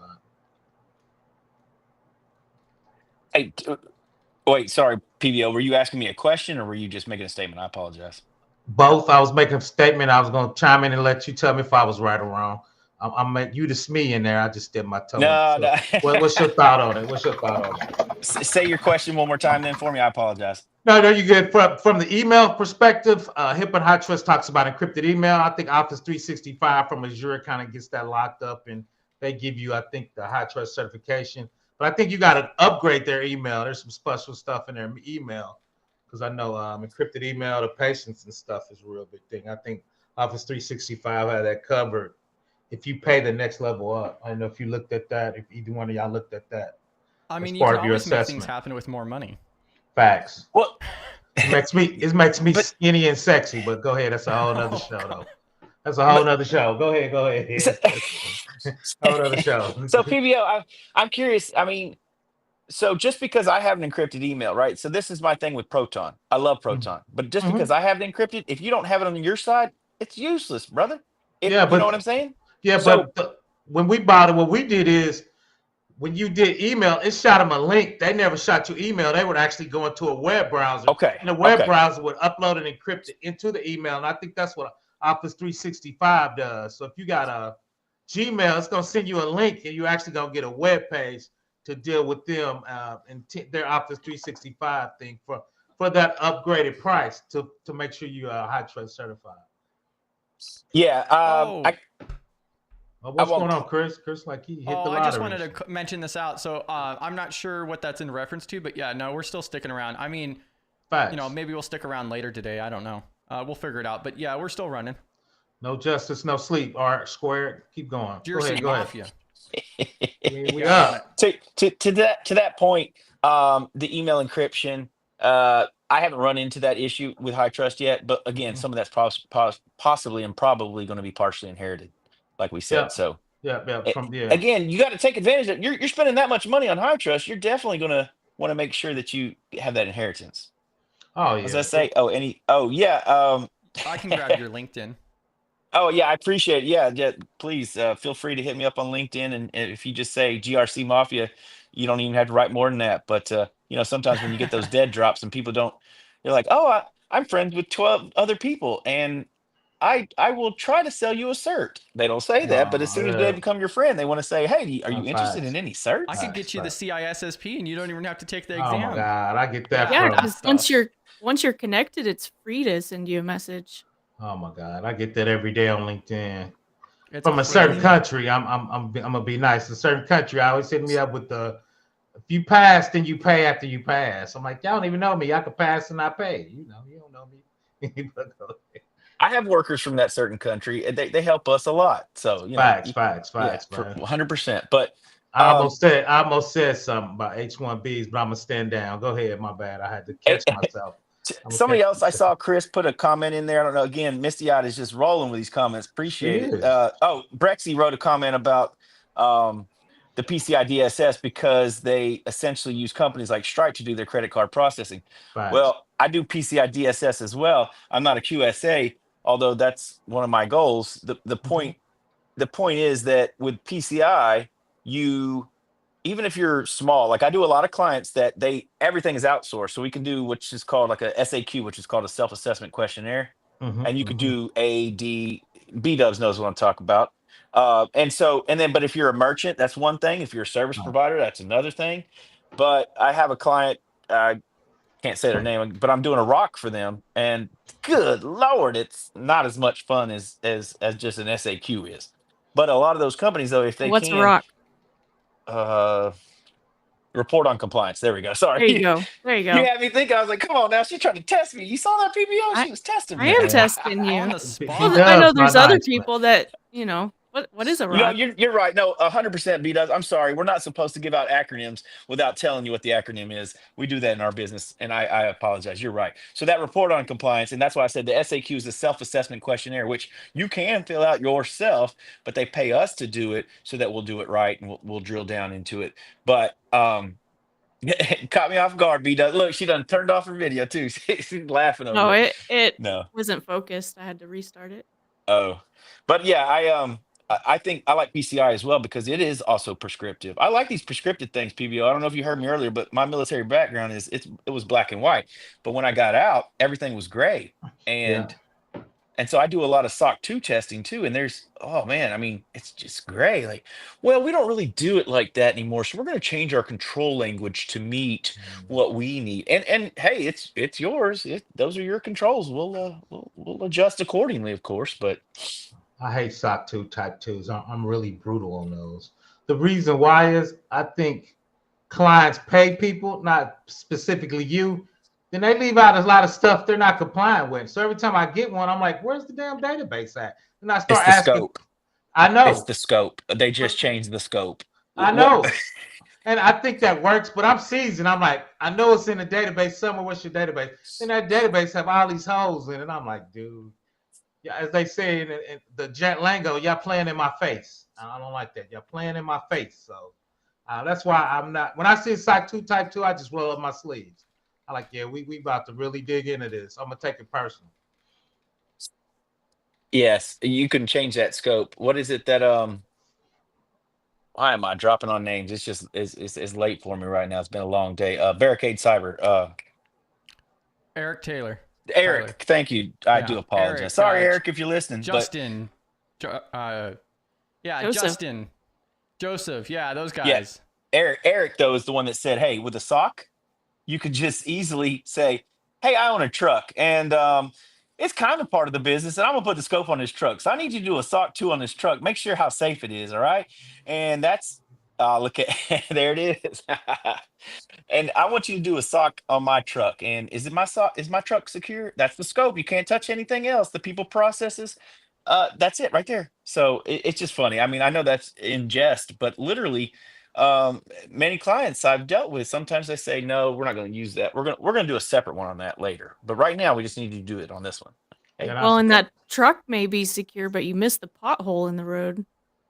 no, true. So yeah, so that's why I get. You guys make me feel real great about that because we just got done with our type 1 and now we're doing a type 2. That's so No, much it's fun. no, it a bit, and I don't know. I'm gonna sound elitist.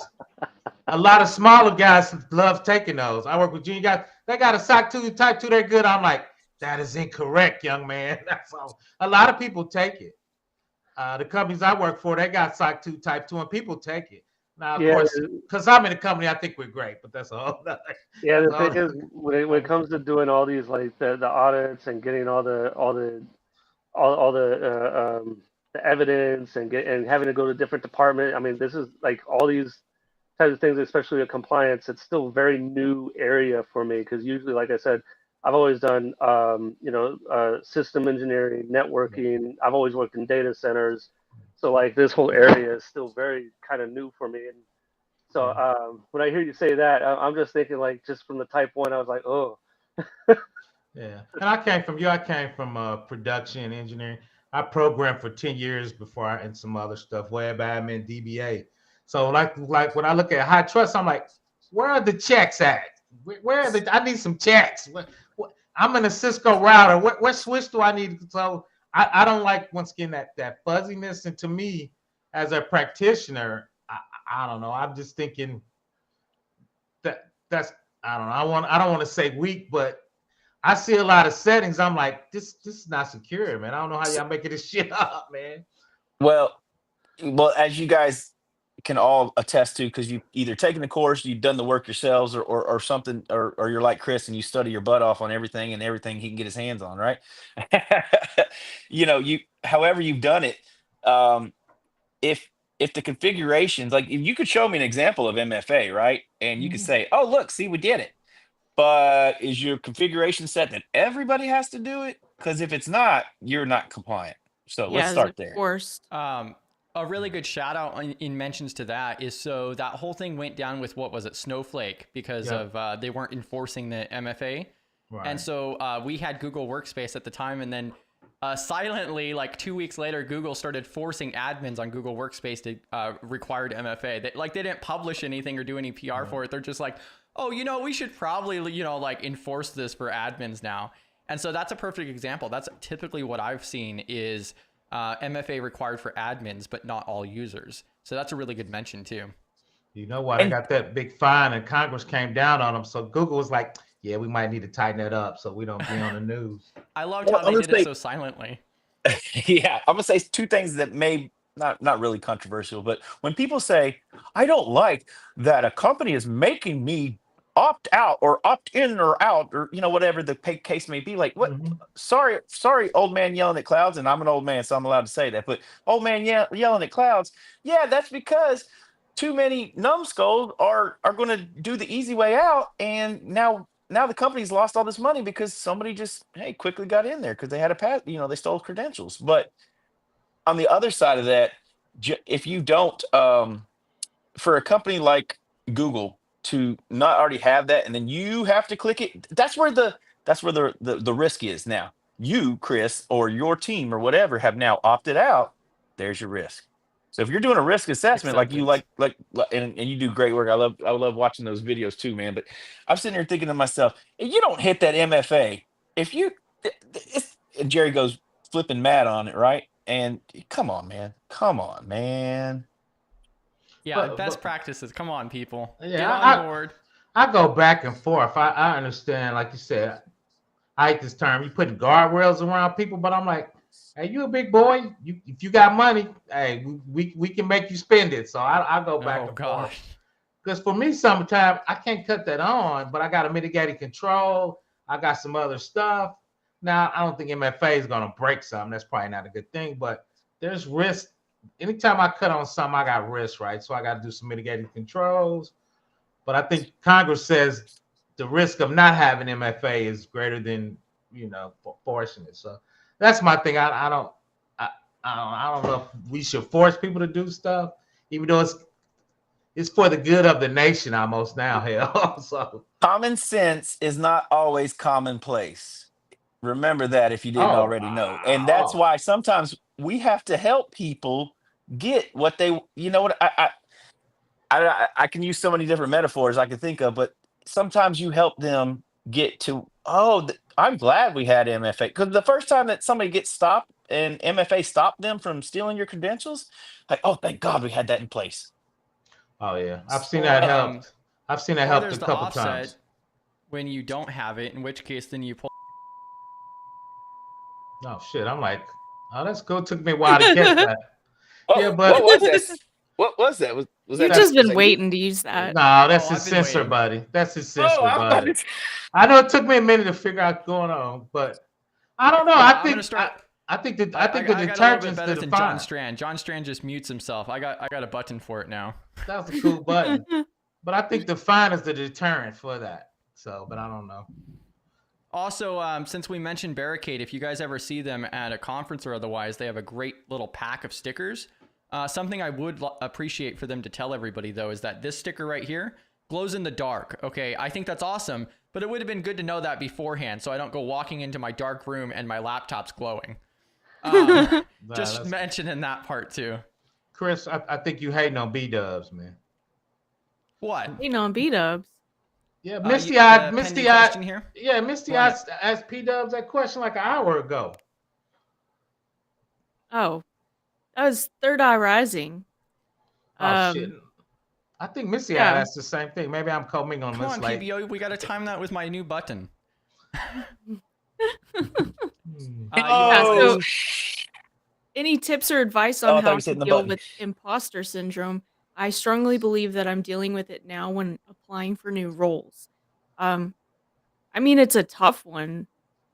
I struggle with imposter syndrome all the time, but I've also met people with tons of years of experience that struggle with imposter syndrome all the time. I think learning how to recognize it and controlling it mentally, training your thoughts, building your own confidence, not seeking that confidence out in other places, but building your own confidence internally, and just don't even care what other people think. Just do your thing. And you can make mistakes. It's okay to make mistakes, but learn from your mistakes and do better the next time. So we're not all perfect. We don't all know everything. So I think you should learning how to meet yourself where you're at and just take a deep breath. it's all going to be okay. Facts. Do you have a blog article on that? I was looking. I think the problem is I've mentioned it in several articles. Because I've definitely talked about it. But I did have that up. I was looking for a specific one. May I ask a question of Third Eye Rising or the whole team here? When Yes. you say I've dealt with imposter syndrome too. I'm sure we all have at some point. Is it imposter syndrome because, and I don't know what Third Eye's coming from, as in where they've been and where they're going, or what knowledge they already have. If you try to lie your way in through, say, an interview, then yeah, that's imposter syndrome. That's probably real. But if you have if you have the knowledge, you know what you're talking about. Be strong in your in your beliefs, and just get up there and do it. Because look, only you can control yourself. You can't control what other people think about you, what they do, their actions. You can only control yourself. So you get up there, and if you have the knowledge and the skills, present that. If they don't like it, that's on them. But just stay strong in your beliefs and what you know, and that's what I'm talking about. Well, and I think genuine imposter syndrome, especially in this job market, really comes from, you apply to so many jobs and you keep getting told no. It's just not the right opportunity for you. There's going to be an opportunity. Keep networking and making friends in the industry, building relationships, learning, upskilling. Keep doing what you're doing and keep growing, and you'll get in that right space. It Well, just and may also take a like lot of time and patience. But well, and like PBO's mentioned, and we've talked about before too, is that you need to be able to say I don't know either.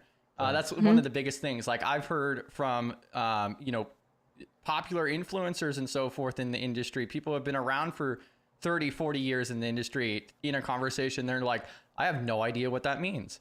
What does that acronym mean? And it might catch you off guard, but then that's when you realize that like that's how they've stayed in the industry and stayed sane as well, because it's the information security industry. You're never going to know it all. And then also you're going to forget so much as well. So yeah, like you just need to be comfortable with that and own it. Like, you know what you know, but don't try to play cards on it. yeah, just like what's a rock? Yeah, Shout out. hey, Ron, And I see. Yeah, what Ron and the wrote down thing there is, is exactly right. I know what a rock is, but in that moment, I really didn't. I'd have to look it up, and that's And okay.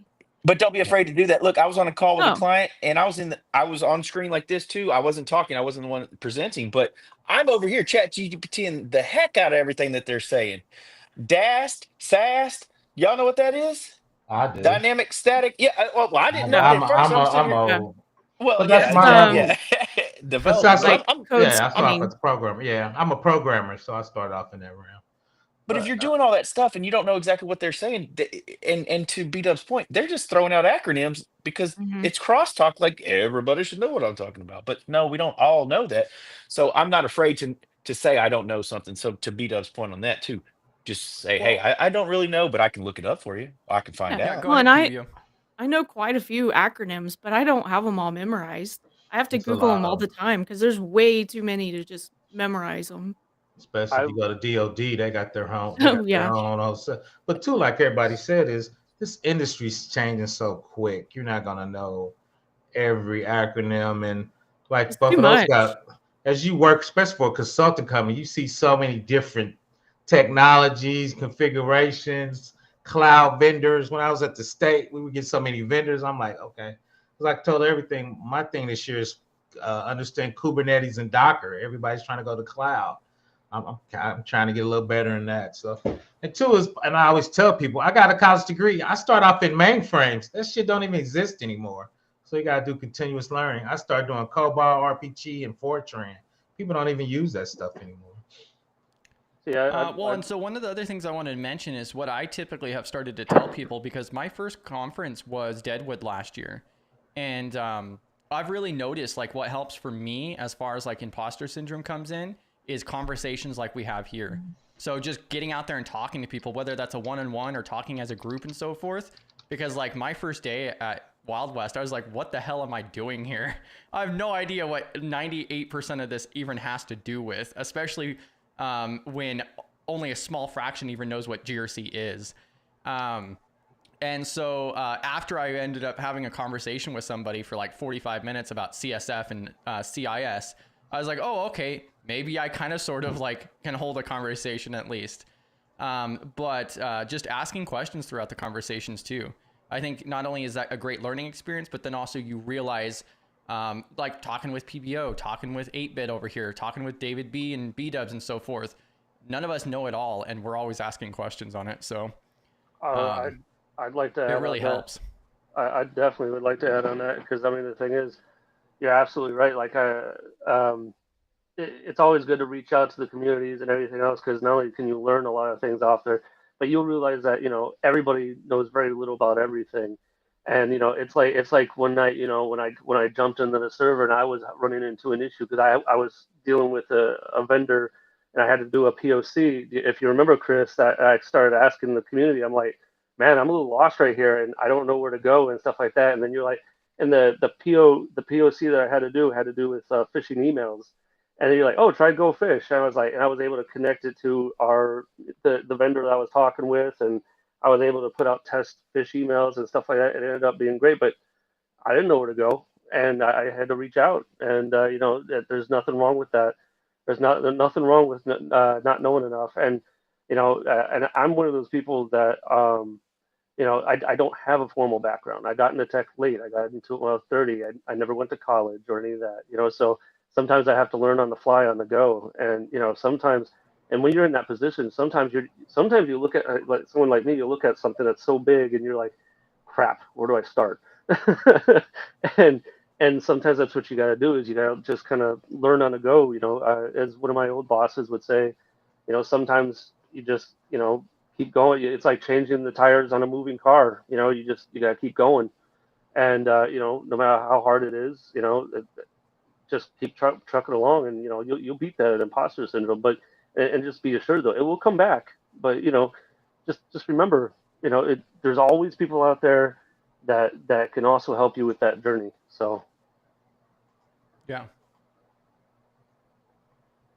Yeah, and I mean, that's what makes it way more easier for me is just realizing that from an early on stage by just watching Gerald and Jack Scotts and Wade Wells and so forth. I'm going to pull that up here in a second. So that's like one of the biggest ones I recommend is to check out Wade Wells' exit keynote from Deadwood, which talks and touches on that as well. And he also mentions on like how nervous he still gets and so forth. And yeah, it's nothing that ever disappears, but you just manage it. He gets nervous when he speaks in front of the crowd. I have not met a single speaker that does not still get nervous. And everybody that I've talked to is very open about that. So yeah, I don't do speeches like that in the crowd. I don't get nervous when I'm on YouTube, but I mean, when you're standing up, that's a whole different ballgame. I've done it before, but I don't get overly nervous. And I think that, so like I referenced like the speaking aspect just because like that's the most severe situation I can imagine. But like imposter syndrome can happen just in your day-to-day work or life or otherwise as well. Like even in Discord, like you start seeing stuff, you have no idea what the hell they're talking about and you can't join the conversation because you feel like, oh, I only know about this one thing, not this other thing. I have the opposite and problem. if you don't know, just sit and listen. Facts. Yeah. Take it all in. Facts. I have the opposite problem. I can never find when somebody at me. Chris got to send it to me. I can't find. I'm like, who the hell do that? Too much going on. Go ahead, 8-Bit. Sorry, yeah, I just want to emphasize a little bit on what B-Dubs just said too. Is sometimes you're in a room really full of really, really intelligent people, even above your level, which I've been in many, many times, especially when I got my first engineering job many years ago as a network engineer. And I was standing around and a lot of the stuff was flying over my head. And this was a while ago. And sometimes you just need to sit there and just listen intently, understand what the lingo is. After a while, like I started understanding how to talk in layers, and things started falling together. And when I first started that role, they knew I didn't know as much as them, but just by me listening, participating, trying, and moving, and listening, and just being in a room, just listening to people speak it really help you far along to go further. If you're the smartest person in the room, you're in the wrong room. Find a new room. Yeah. Facts. Yeah, I mean, 100%. and listening though, and to beat up and everyone's point, if you don't know and you want to learn, raise your hand. That's what the Discord's about. It is all about the inclusiveness. If you don't know something, it's okay. I mean, it's changed a lot from when I started and PBO started with the RTFM, right? Right. And so people get away. Oh, sorry, that's another acronym. Hit the button, Chris. Read the Yeah, manual. facts. So, anyways, the point is, don't be afraid to ask and listen intently, listen to learn, and then when you're ready to ask a question, but there are resources out there that you can look it up, and then when maybe you do join in the conversation, like, hey, I've been doing some reading on this, and I'm curious, what are your thoughts on it? People love to talk about what they know. I mean, look Facts. at this panel right here. Look at us all. Um, And one thing I would never do, and I see other people do it. If you're wrong, I just gently nudge you, right? I'm just not gonna tell. Well, if you're in a Gently. meeting sometime, I've seen people try to embarrass people. So Gently. oh yeah. PBO with his thunder punch. Oh yeah. That's because people are nice to me. I've been in meetings where people try to embarrass PBO, then PBO has to stretch and get ready. I mean, I'm pretty sure you've straight up told me I'm wrong on stream, PBO. I feel like, yeah, No. especially when it comes to like one-page resumes and whatnot. Yeah. No. I just said I disagree a little bit, but I always give you credit because I think that's a young person's game, and I think PBO is just not in the loop on that. Right? I sense a YouTube short coming up here in the near future. Which one? PBO, you're wrong. Uh-huh. I strongly disagree with you. What I usually say back is I'll be like, B-Dubs, I'm with you, but let me give you a little pushback. Little pushback. Little pushback. Right off the cliff. I don't know. I feel like at least once you've told me straight up I'm wrong. I And it's probably okay. I It's probably okay. have. You have. I'm okay with being It's all wrong. with PBO's. I mean, with good B-Dubs is a intention. grown woman, so I'll be beating her up a little bit. I'm having so much fun on my phone, guys. I do apologize for the in and No, outs. you This good. thing. No, Oh, you no good. worries. I hit one notification and it pulls me all. No, you good. PBO be talking too much anyway. You good. I can. Dude, you meet the call. How many interviews did it take for you guys to get your first roles? I believe a couple of you guys, or I think most of you guys were working on other things before, like didn't even plan on GRC. Yeah, I was doing another job and they recruited me for GRC to get my first remote job. I had to apply to like 500 jobs, but I'm not entirely sure my job would qualify as full on GRC. It's just some of the things I have to do. I like I said, I do a lot of things and I have to put on a lot of different hats. Facts. I miss that sometimes, to be honest. I get bored with paperwork sometimes. I miss configuring, but you'll like to say, Bit, I don't miss getting production calls in the middle of the night because I misconfigured something. So I'm like, yeah, PBO sleeps well at night. Yeah, you should see my inbox. Yeah, PBO took down a couple production systems in his time. So PBO talking to the third person. Paperwork boy. never takes down the system. So I don't miss PBO's stuff. over here, lighting things on fire in the night. So I'm done. Yeah. So I don't miss production calls in the middle of the night. So I love the GRC life. So what I will add to this is I've talked to quite a few different people and so forth, and for that I'm very fortunate, and that gives me a really, I feel it gives me a pretty good perspective. I've talked to a lot of people who have put in hundreds of applications. I've even spoke to people who have put in thousands of applications. With that part said, though, is I would say 90% of that is quick apply. It's not tailored. It's not researched. It's not directed.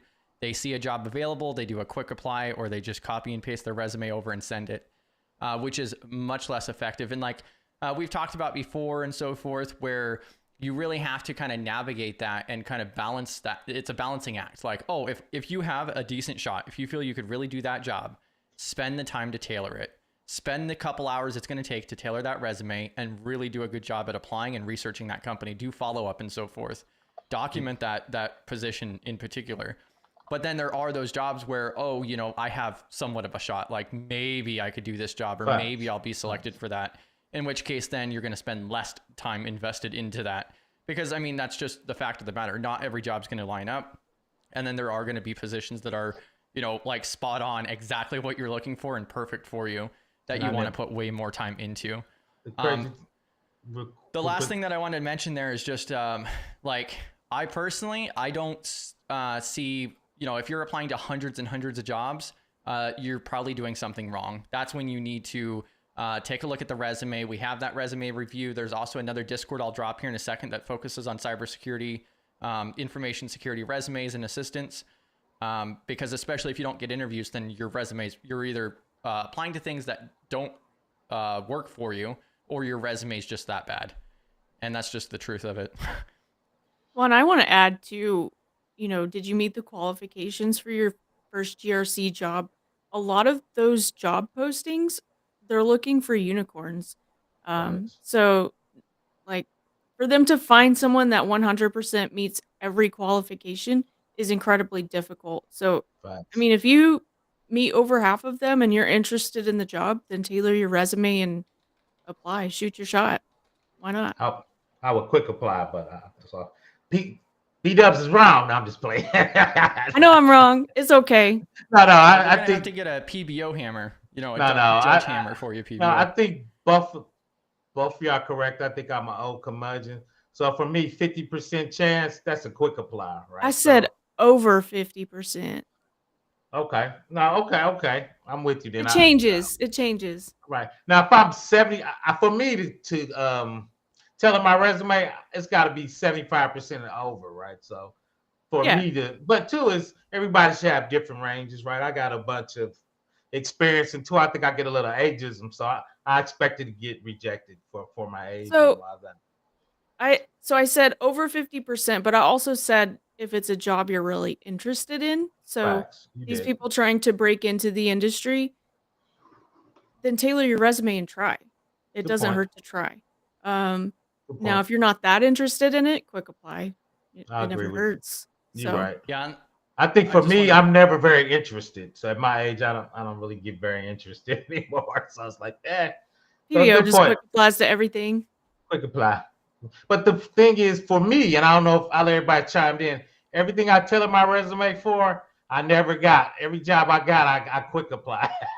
So maybe I'm a little jaded in that area. Go ahead, Chris. Oh, I just love how Rhonda identifies as a unicorn. I feel you, Rhonda. She is. I think she is. Shout out to her. She is. Our square. I believe. Well, I want to add to PBO. You know, you say you've gotten several jobs from Quick Apply. Yeah. I feel like that was probably possible at one point, but in the current job market, I don't believe that that's possible when there's thousands of people applying to a single role. I'm a unicorn. No, I'm just playing. I couldn't resist. You are a unicorn, but still, even someone like you without a tailored resume, you're not going to stand out from the rest because you're not going to align with that role as much as someone who has tailored their resume does.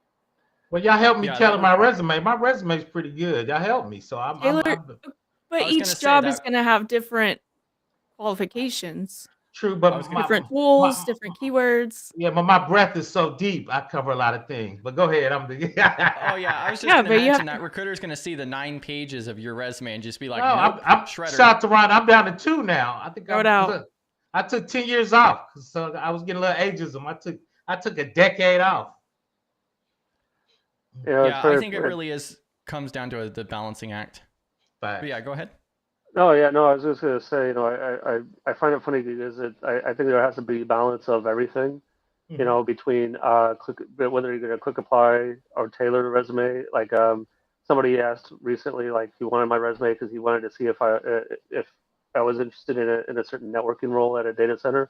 I said okay, you know, I didn't really tailor it, and he came back and he rejected it because it was too cybersecurity focused, and you know, I was like that's okay.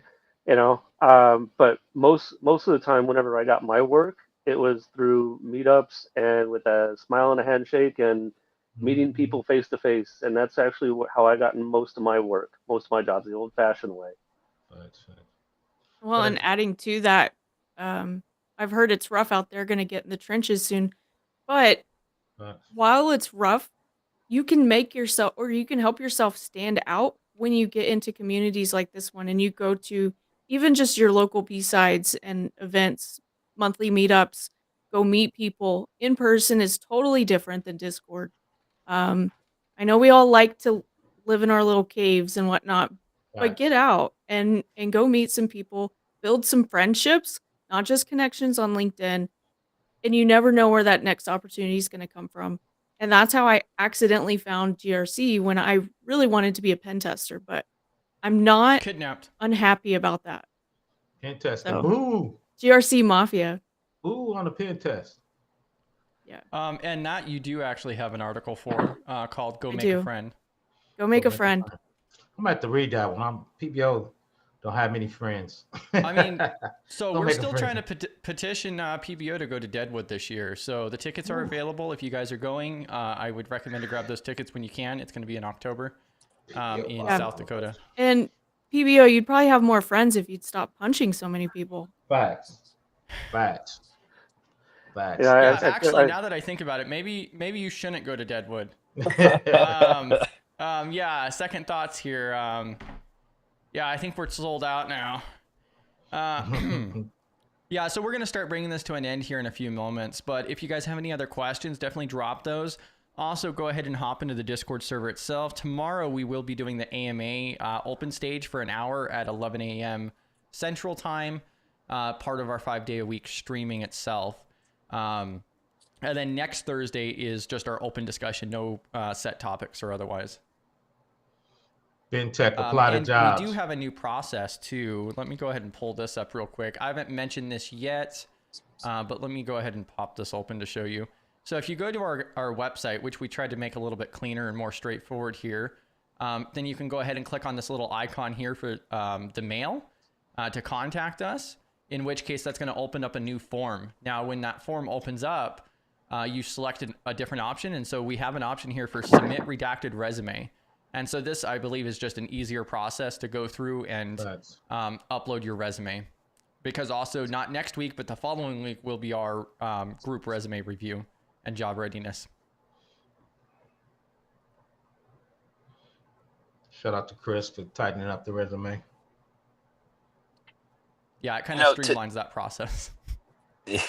To the point of them applying now, because it is getting tight or could be tight, just do it. Just go ahead and apply. You don't know what somebody might see in your resume and say, hey, I want to talk to you. And even if you don't get that job, if you get a chance to interview, you just made yourself that much more better. I know that's not very good English right there, but you get my point. You just became, that helped you a lot, because now you're like, oh man. And I don't know about y'all, but I've gotten out of an interview saying, why did I answer the question like that? You know, whatever. But now you're ready for it the next time it comes around. So maybe that job just wasn't meant to be, and the next one will. And who knows? Each interview that you don't get the job is practice for the next one. And eventually you will get better and better 100%. and you'll get the job. And who knows? You might get a really good story out of it, because I could tell you right now, one of the best interviews I ever had, and it was for a network engineering role, was at Playboy in Beverly Hills. Shout out to Playboy. That was an interesting interview. I can tell you that. I bet that was. Shout out to that, man. There's some HIPAA there for sure. Oh, yeah. I didn't get the job, but I was the last of two people that I was going to get that job, and I had several interviews, and that I came out, that learning a lot on that one. Facts. Well, guys, I'm going to take off early. I don't know. I know you guys are about to wrap it up, Chris, but I gotta run out. My wife will be back soon, and she said I better have those chicken nuggets ready for the girls. I said, yes, ma'am. So that's why I had to drop so many times. Sorry about that, everyone. But thank you so much, everyone, for your time on here, and it's been a pleasure. And I love trying to get to these as many as I can. Unfortunately, sometimes life gets in the way, and I know y'all know that, but thank you all so much. And please feel free to hit me up on LinkedIn. If you put GRC Mafia, like I said, I'll know it's one of y'all faithful that are ready to learn, and I'll do my best to help you win and where I can. So till next time, everyone. Thank you. Yeah, thanks for hopping on. Yes, thanks. Bye-bye. Yeah, so any final questions or anything like that before we come to an end here? So we're just at the 2 hours and 6 minute mark now. We got PBO over here that's willing to go all night long. He's great for those late night streams, after parties. Facts. We got another couple hours, man. Go to 11 now.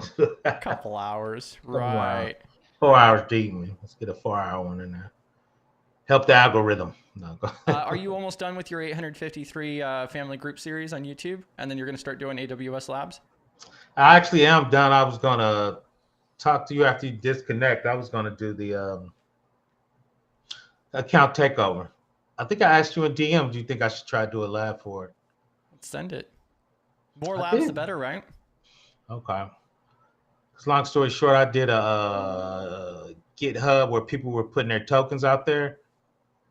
Most of that's really account takeover, because once you get the tokens, that's really taking over the account. So I was just kind of reworking that for account takeover. I'll go. 8-Bit Oni, did you want to share your LinkedIn? Sure. Yeah. Give me a second. Yeah, if you put that in the chat here, then I can go ahead and put that in the YouTube side. Yeah, we'll go ahead and drop that here in a moment. Yeah. But yeah, so PBO over here has been working on an 853 course for the Simply Cyber Academy. And hopefully that'll be coming out here in the near future. Oh, for the next 2 weeks, I'm trying to get it done. I met with your homie Josh today. It went well. Nice. I told him I was waiting on you. I was like, of course, Chris, yeah. Throw it on me over here. I said, Chris, I think I'll let B-Dubs take a look at it too. So they're going to check it out for you. So, yep, and so I just dropped that in chat for you there, Misty-Eyed, and anybody else who wants to connect as well. So yeah, thank you to everybody for hopping in. Thank you to everybody who came up on stage, and so many awesome questions throughout tonight's stream. So like I said, we'll be back again tomorrow at 11 a.m. Central Time, noon Eastern tomorrow, just for a 1-hour AMA. One of the awesome things with tomorrow is the Simply Cyber Discord AMA was rescheduled. So we'll actually be going from ours, and then I'll be hopping onto the AMA for Simply Cyber inside of their Discord server after that. It actually lines up seamlessly. So that works out really well. But you guys have a great rest of the night. If you guys have any other questions, definitely hop into the Discord server, and we can get you in contact with whoever. And yeah, GRC Mafia.